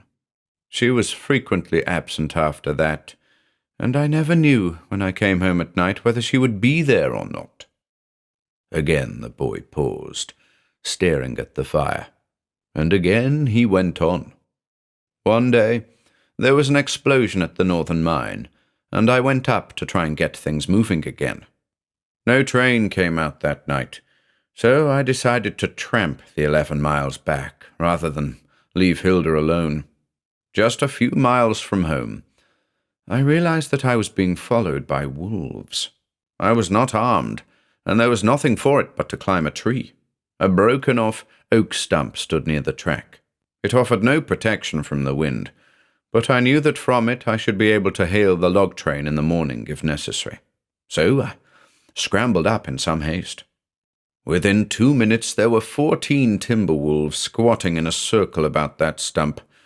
You know their method. A short wait to see if you're going to run for it, then a half-turn to the left, and a steady circling march around their victim. I don't know what the end of that death march would have been, for just as I was bending all my willpower to fight the hypnotism of it, there dashed down the railway track a slender white wolf. Like a mad thing, she darted here and there about that circle, then flashed away among the trees with the whole pack behind her. I waited till their cry had died away in the distance, then climbed stiffly down and hurried home. Hilda was waiting for me at the door.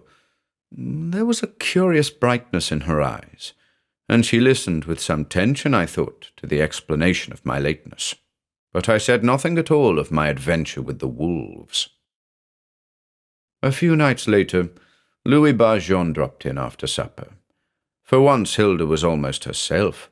She was reading by the fire, while Louis and I smoked.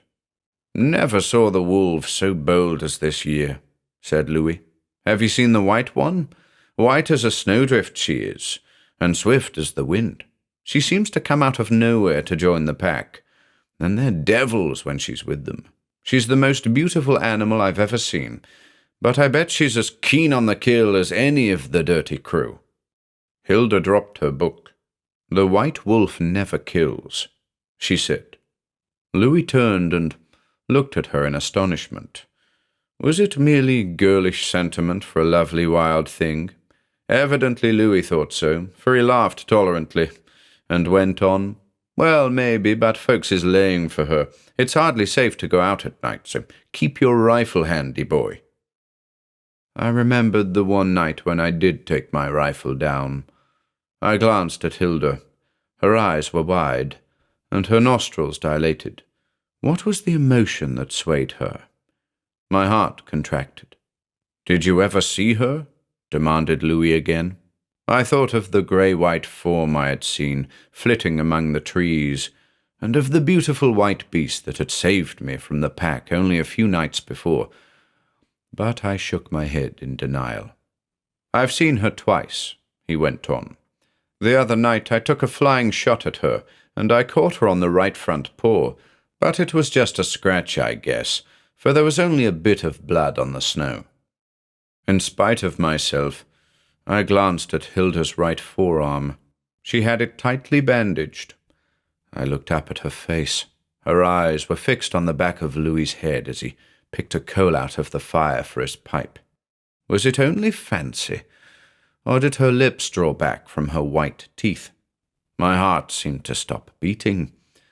That picture is engraved on my mind forever.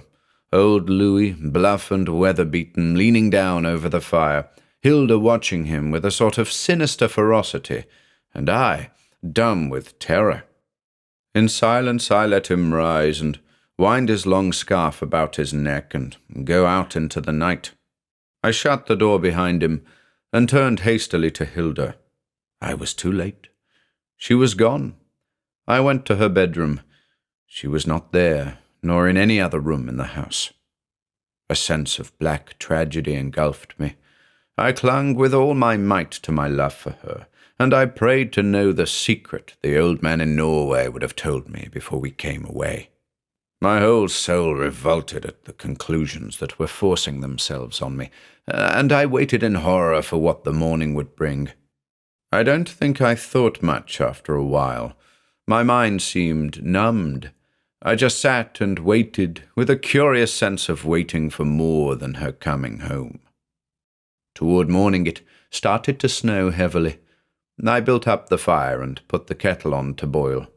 Then I heard a sound outside, a whining and a heavy scratching sound. I flung open the door. Call me mad if you will, but there in the snow was the white wolf. She was staggering and covered with blood and scarcely able to drag her hindquarters into the room. The beautiful animal crawled weakly to my feet and rubbed her head against my knee like a dog.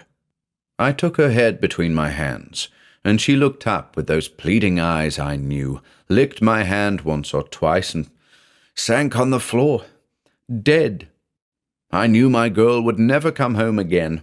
I knew, God, that such things should be, that the old law of the hills had held, that ancient, dreadful law that said there was no return for the werewolf that once had spilled the blood of humankind. I knew, too, what they would tell me that day, that old Louis was dead, that he had accounted for half the pack before they had got him, but that they had got him in the end. And then I told them that my wife had gone with Louis, that she had gone to spend a day with his wife, to help her with the quilting. They were deeply distressed and searched everywhere, but they found no trace or sign of her at all. I buried the white wolf that night under the pine trees, and the wolves howled about the place till dawn. Since then I have waited, hoping against hope that some day I will wake and find that I have only been insane. I have not the courage to sleep at the cottage now, but I go there every day to see if perhaps she has come home. But I know, as there is a God in heaven, that all that is mortal of my girl lies buried there under the pine trees, where her garden was last year. For an hour he sat there, his head bowed and suffering, till from sheer weariness he slept in his chair. I threw a coat around him and built up the fire, and sat there thinking in amazement and dread. The thing could not be, of course. Yet I had lived near enough to Mother Earth to know that there are more things under heaven than science has ever dreamed of. But the proof of it, I had to have some proof. I sat there till daylight. Then I made strong coffee for the lad, and we had breakfast when he woke. I told him all that was going on around the old hills, confessed that I had lied to him about Clark's fossilized pig, and saw a hint of the old twinkle return to his eyes. Then I slipped away. Now I should test this thing. Within the hour I should know whether the lad had dreamed an ugly dream or had been the victim of devil's work. The cottage door was unlocked, waiting Hilda's return. Things were just as she had left them, no doubt. Her work-bag in the corner, the book she had been reading open on the table. But I did not pause there. I went on through to the garden. The grave was clearly marked by a blazed cross on the giant pine. Frantically I began to dig, and as I turned out the loose sand, I prayed that I might prove that the boy had only dreamed.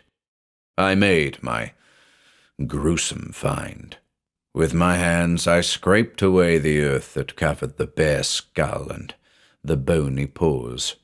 With my fingers I pried the long rows of teeth apart, and looked. God, was I too gone mad? In the sharp canines were little pits of yellow, and one large molar had a solid cap of gold.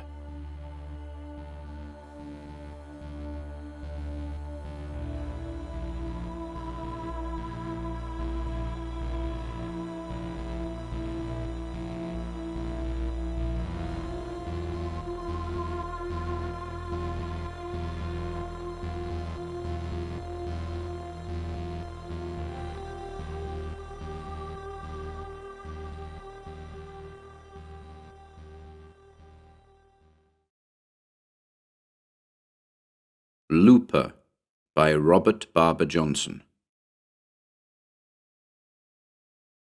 God, said the man in the white coat huskily. The hot little room was very still. Almost you might have thought that only its shadows were alive. They moved incessantly, those stark black shadows in the candlelight. They danced and leaped and gibbered. They were never quiet. But the men who threw those shadows, the man in the white coat bending over the bed, the small man with the cigar beside him, the big man with the twinkling brass buttons at the broken door, all these might well have been dead images in some grotesque waxworks group, so white their faces, so still they were. The man with the cigar said at last, not moving, It's not normal, huh, Doc? The other nodded, still absorbed.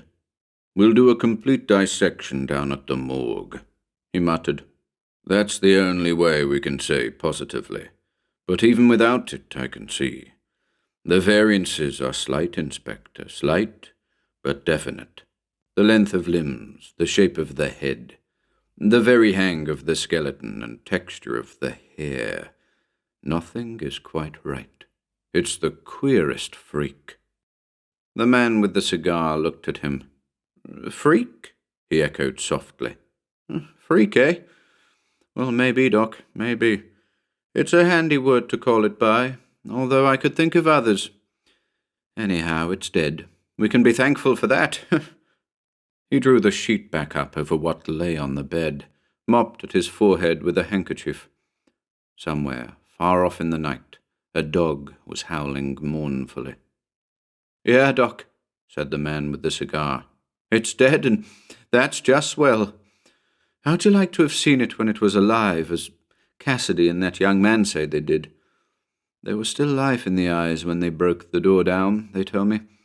They rolled in their direction with a sort of pleading look, and the lips twisted in, oh, I guess it was just a dying snarl, Doc.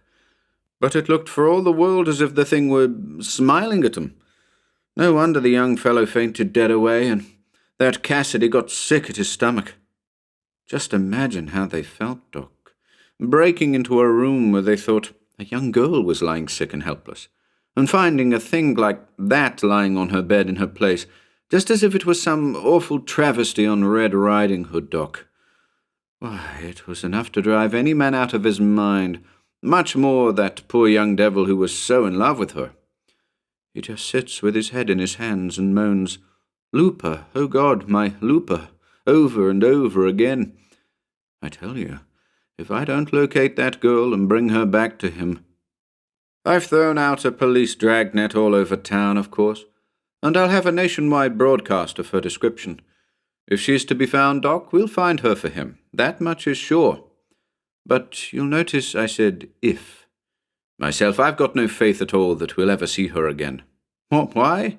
Well, Doc, partly because of that thing over there on her bed. What am I talking about? Well, Doc, it's awfully hard to put my meaning into words that a scientist like you can understand. Those queer, monstrous hintings that have come down to us from mankind's very beginnings, they don't mean a thing to you. You aren't superstitious, but I am, Doc. I'm Irish, you see. I believe in ghosts and hoodoos and banshees and, well, in whatever I'm afraid this girl was, Doc. Maybe it's silly to be like that, and then again, maybe it isn't. It's a question we can't settle, Doc, no matter how much we talk.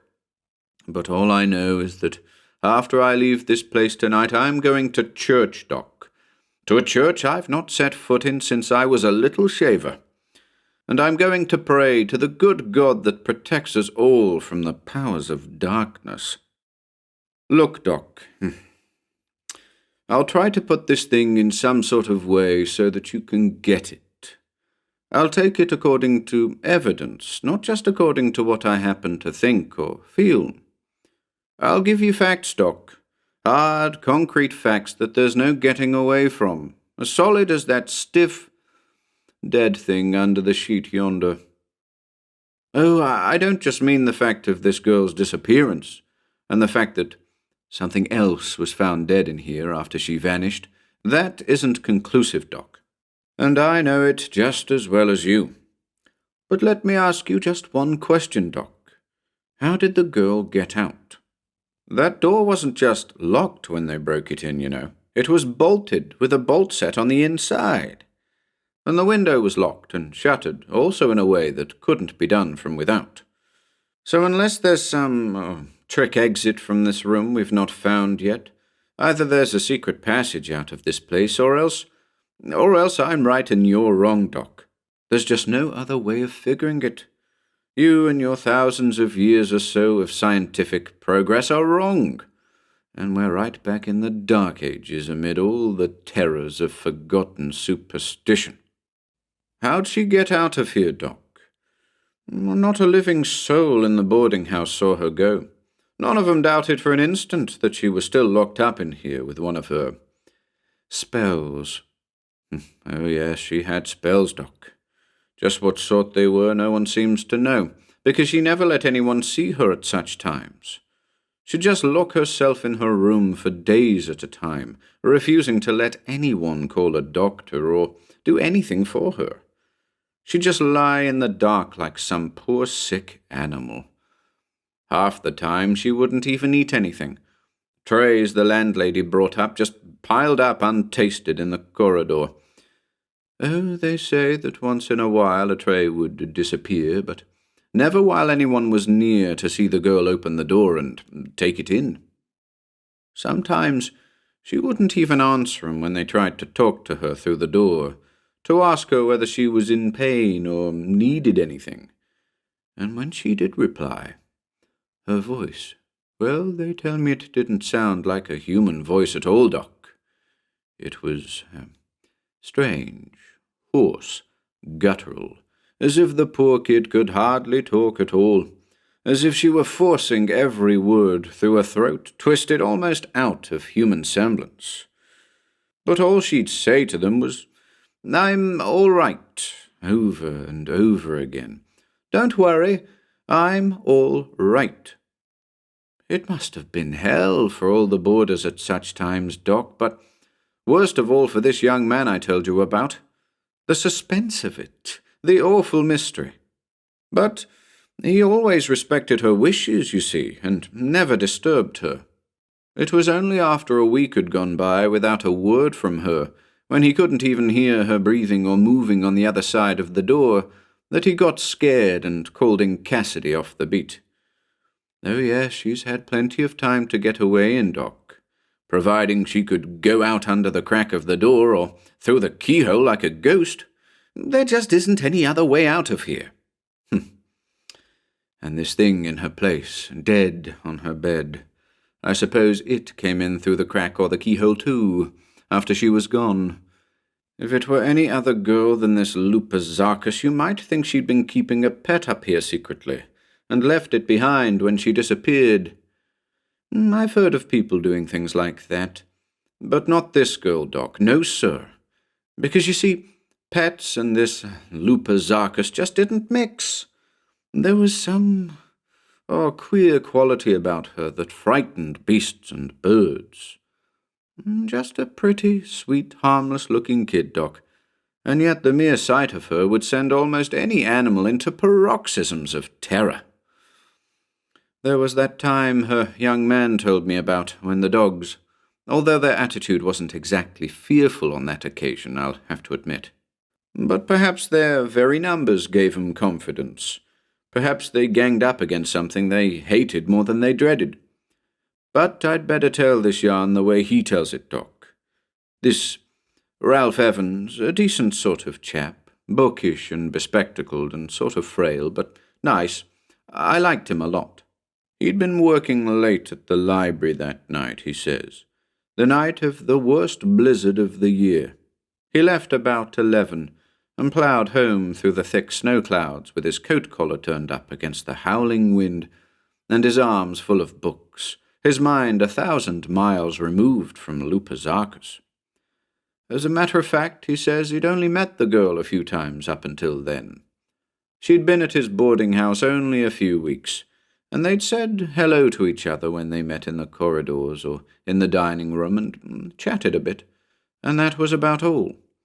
He wasn't even thinking about her now as he turned into his home street, though the blizzard was so thick he couldn't even read the signposts, and waded up it through the fast-piling drifts and the sifting white curtain that was freezing cold against his face. Then suddenly he halted, as if he'd hit a brick wall. There ahead of him, not 10 feet off, the thing he saw just didn't seem real to him at first, he says. It was more like some sort of queer stage tableau. There was even a handy lamppost to throw a sort of spotlight over the scene, leaving everything beyond in deepest shadow. And in that circle of dazzling light he realized a girl was kneeling. She knelt there in the snowdrifts, arms flung up to cover her face, abject fear expressed in every line of her body. The white flakes sifted gently down over the scarcely lesser whiteness of perfect arms and shoulders, over the delicate curves and moulding of a figure that might well have been the masterpiece of some old Greek sculptor. Stark naked she knelt there in all that bitter cold, naked save for her unbound white gold hair that shimmered over her body like a garment, or an animal's white fur. And about her, as she cowered there, a dozen smaller shapes were crouching. It seemed to him that every dog in the neighborhood was gathered there. He knew several of them by sight. An old lady's pet Peak, a wire-haired terrier the children next door played with, the corner grocer's dachshund, a couple of small mongrels, all the most harmless sort of little beasts imaginable. But they weren't harmless to the girl, you could see that. They ringed about her with hackles standing up with rage and little bodies tense with teeth bared and eyes glowing a yellowish green, and the whole circle of them was slowly closing in. How long he stood there staring like a fool, he has no idea. It must have been a long time. He simply couldn't believe what he saw. The girl, kneeling helpless and stricken there in the freezing snow, the slowly tightening circle of little creatures that hunted her down. Good Lord! Those harmless little neighborhood tykes. And yet it might almost have been a scene from some old Russian folk tale, with the wolves about to pull down some forlorn exile on the steppes. He came to life at last, of course. He sprang forward, shouting at the dogs. Just as he did so, a big black mongrel, an evil-looking brute he'd never seen about before, launched himself straight at the girl's throat. Young Evans' rush caught him in mid-leap, bowled him over in the snow. Then the rest of them charged. There was quite a melee for a moment, a boiling up of little shapes about him, the flash of savage, worrying little fangs, and a rush of thudding forms against his body. He struck and kicked and cursed and almost went down beneath the savage, silent rush of them. That was the most terrifying part of it all, he says. The silence. Not one of those little beasts gave tongue, Doc. Not one of them yelped when hurt or snarled when attacking. They fought silently, grimly as shadows. Then suddenly it was all over. He stood holding an unconscious girl in his arms, amid a circle of trampled, blood-stained snow. The dogs were gone. He hadn't seen them go, hadn't seen the flitting shapes of them fade away in the blizzard. They just weren't there any longer. There were only those fast-disappearing little tracks in the snow to show that the whole thing hadn't been some sort of delusion.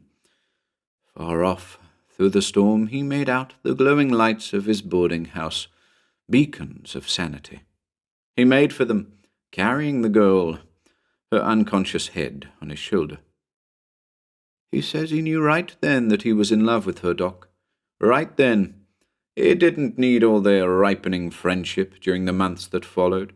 He'd fought for this woman like some knight of old, and he felt that she belonged to him, and him alone. And yet he never really learned much about her in all that time. About this pretty, platinum-haired girl with the queer lisping accent that hinted at a foreign origin, for all her American dress and American ways. About her there was always a veil of mystery he couldn't penetrate. Up to a point her life was an open book. She was not in the least reticent or secretive about herself. He'd never known a franker, more open, more winning personality. She was everybody's friend in the boarding house, always ready to do a kindness, always gay and friendly and loyal to a fault.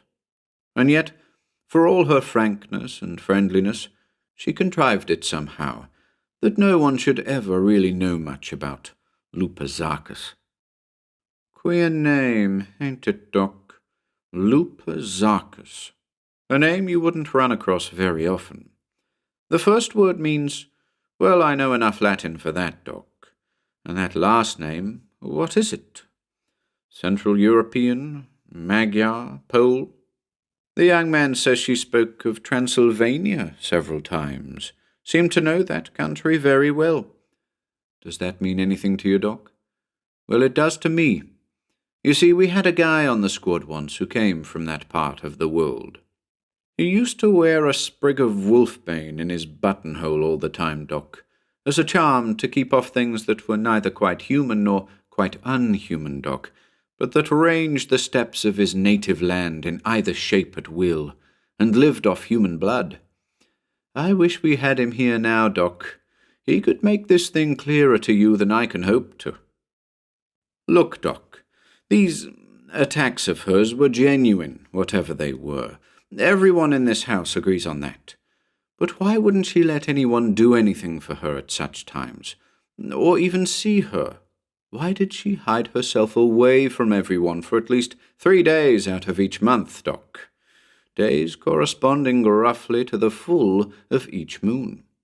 Why is it that no one ever saw her when she was ill, until this time when they burst in her door and found, well, not a human being in this room at all? What did it mean?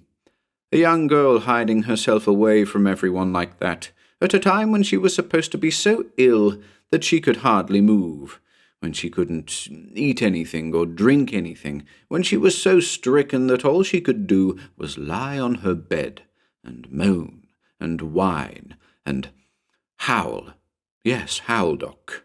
Even her young man admits that there were delirious intervals when her weird cries kept everyone in the house awake at night, when the only answer she could make to questions was to croak in that changeling voice, "I'm all right. I'll be all right."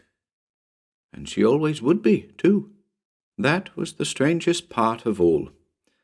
After days of lying helpless, hardly able to talk, stricken, days and nights during which the whole household would almost go crazy with worry for her, then suddenly the door would open, and out she'd come, looking not a whit worse for her ordeal. Indeed, she'd look better somehow, the young man said, refreshed, strengthened in some bizarre way he couldn't describe. Her colour would be better, her eyes clearer, her smile gayer and more ready. And she'd laugh at all their questions about that cloistered interval, treat the whole thing as if it had been some sort of monstrous hoax. Well, it used to drive this young man of hers almost crazy, not knowing what was wrong, not being able to help her. He begged her to see a doctor, to try to do something for the trouble, whatever it was. "There's no medicine on this earth for what I've got," she told him once, "and no doctor on earth who could help me. There's no treating a thing that's in the blood, that's been bred into a family strain over long generations. Every man and woman of my line since time immemorial has borne this taint from birth until death. There is no escaping it. My parents fled to America from the old country, hoping that they might leave it behind, escape into a new world and a new life. But the taint followed them, dogged them to their dying day. It cannot be cured. It can't even be explained. A doctor? Ah, my poor friend, I should like to see the face of any doctor to whom I so much as tried to tell what is wrong with me. And even if by some miracle he should believe me, what could he do? There is no drug that can stay, no medicine that can cure a malady like mine, a thing that's seared into the very bones, twisted into the very fibres and sinews and veins of the body, eaten into the very mind by generation upon generation of evil heredity. There is no hope for me in heaven or hell. But I have sworn," she went on, "that I shall bear my cross alone, that no one else shall suffer or be harmed through me.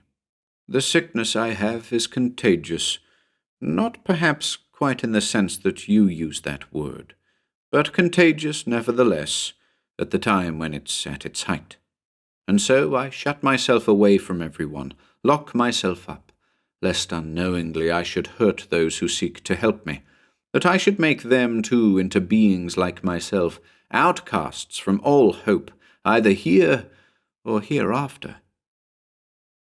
And that was all the young man ever found out about what ailed her, Doc, throughout all those long months when he was her constant companion, when he was quite certain that love of him was growing in her heart.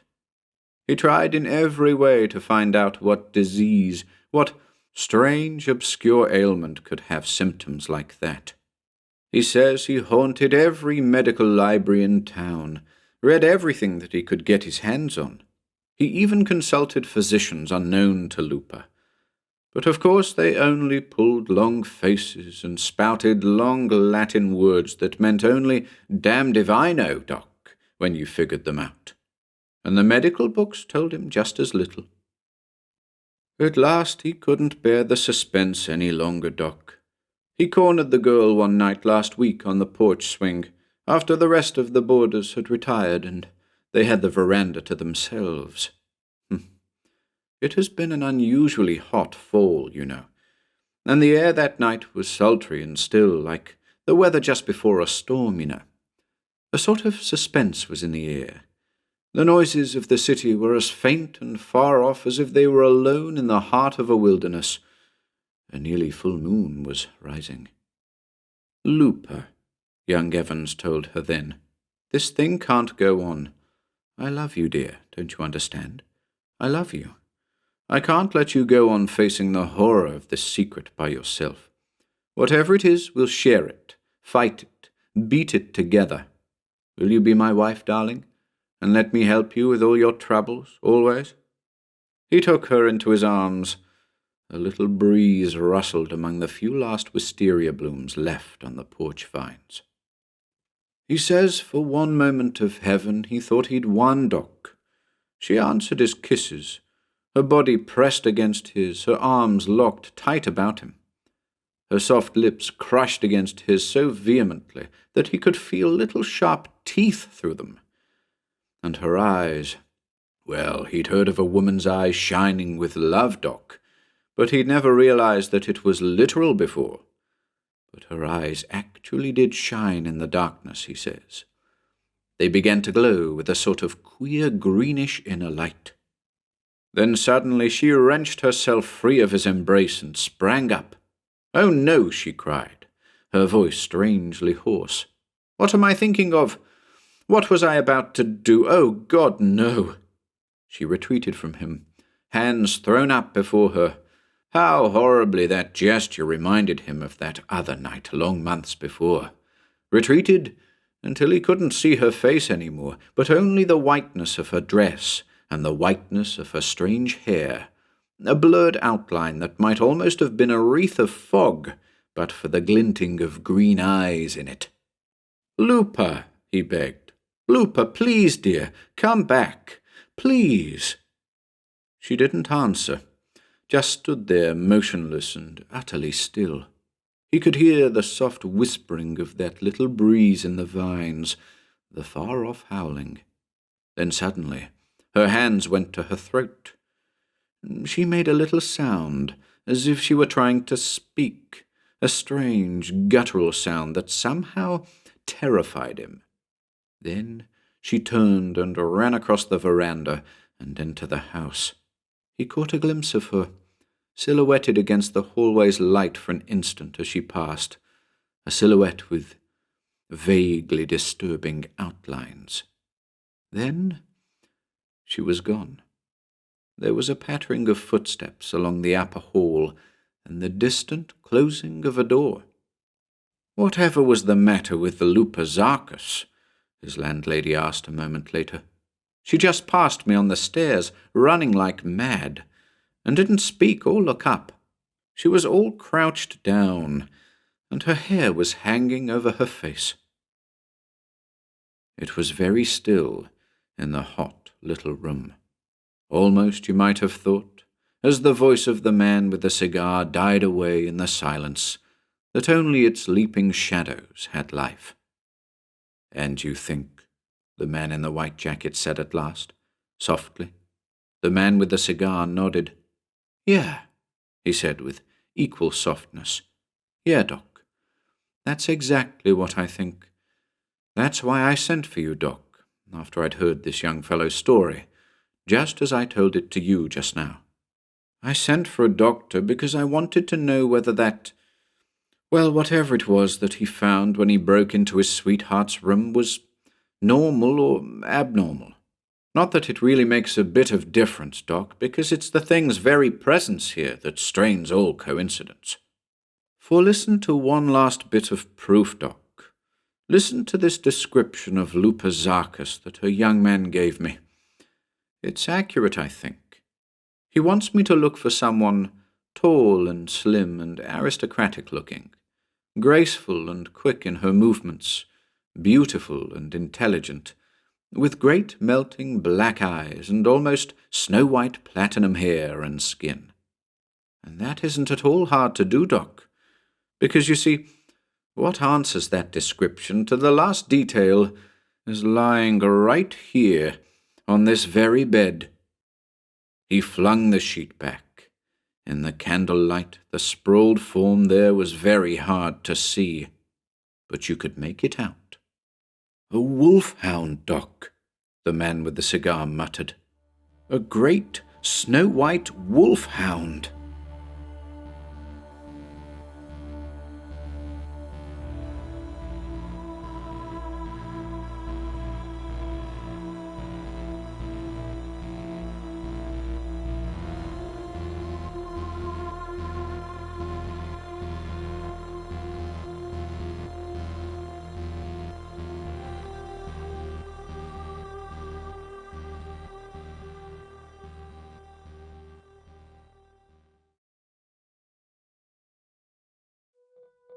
If you enjoyed listening today, be sure to subscribe to the channel by hitting the red subscribe button below.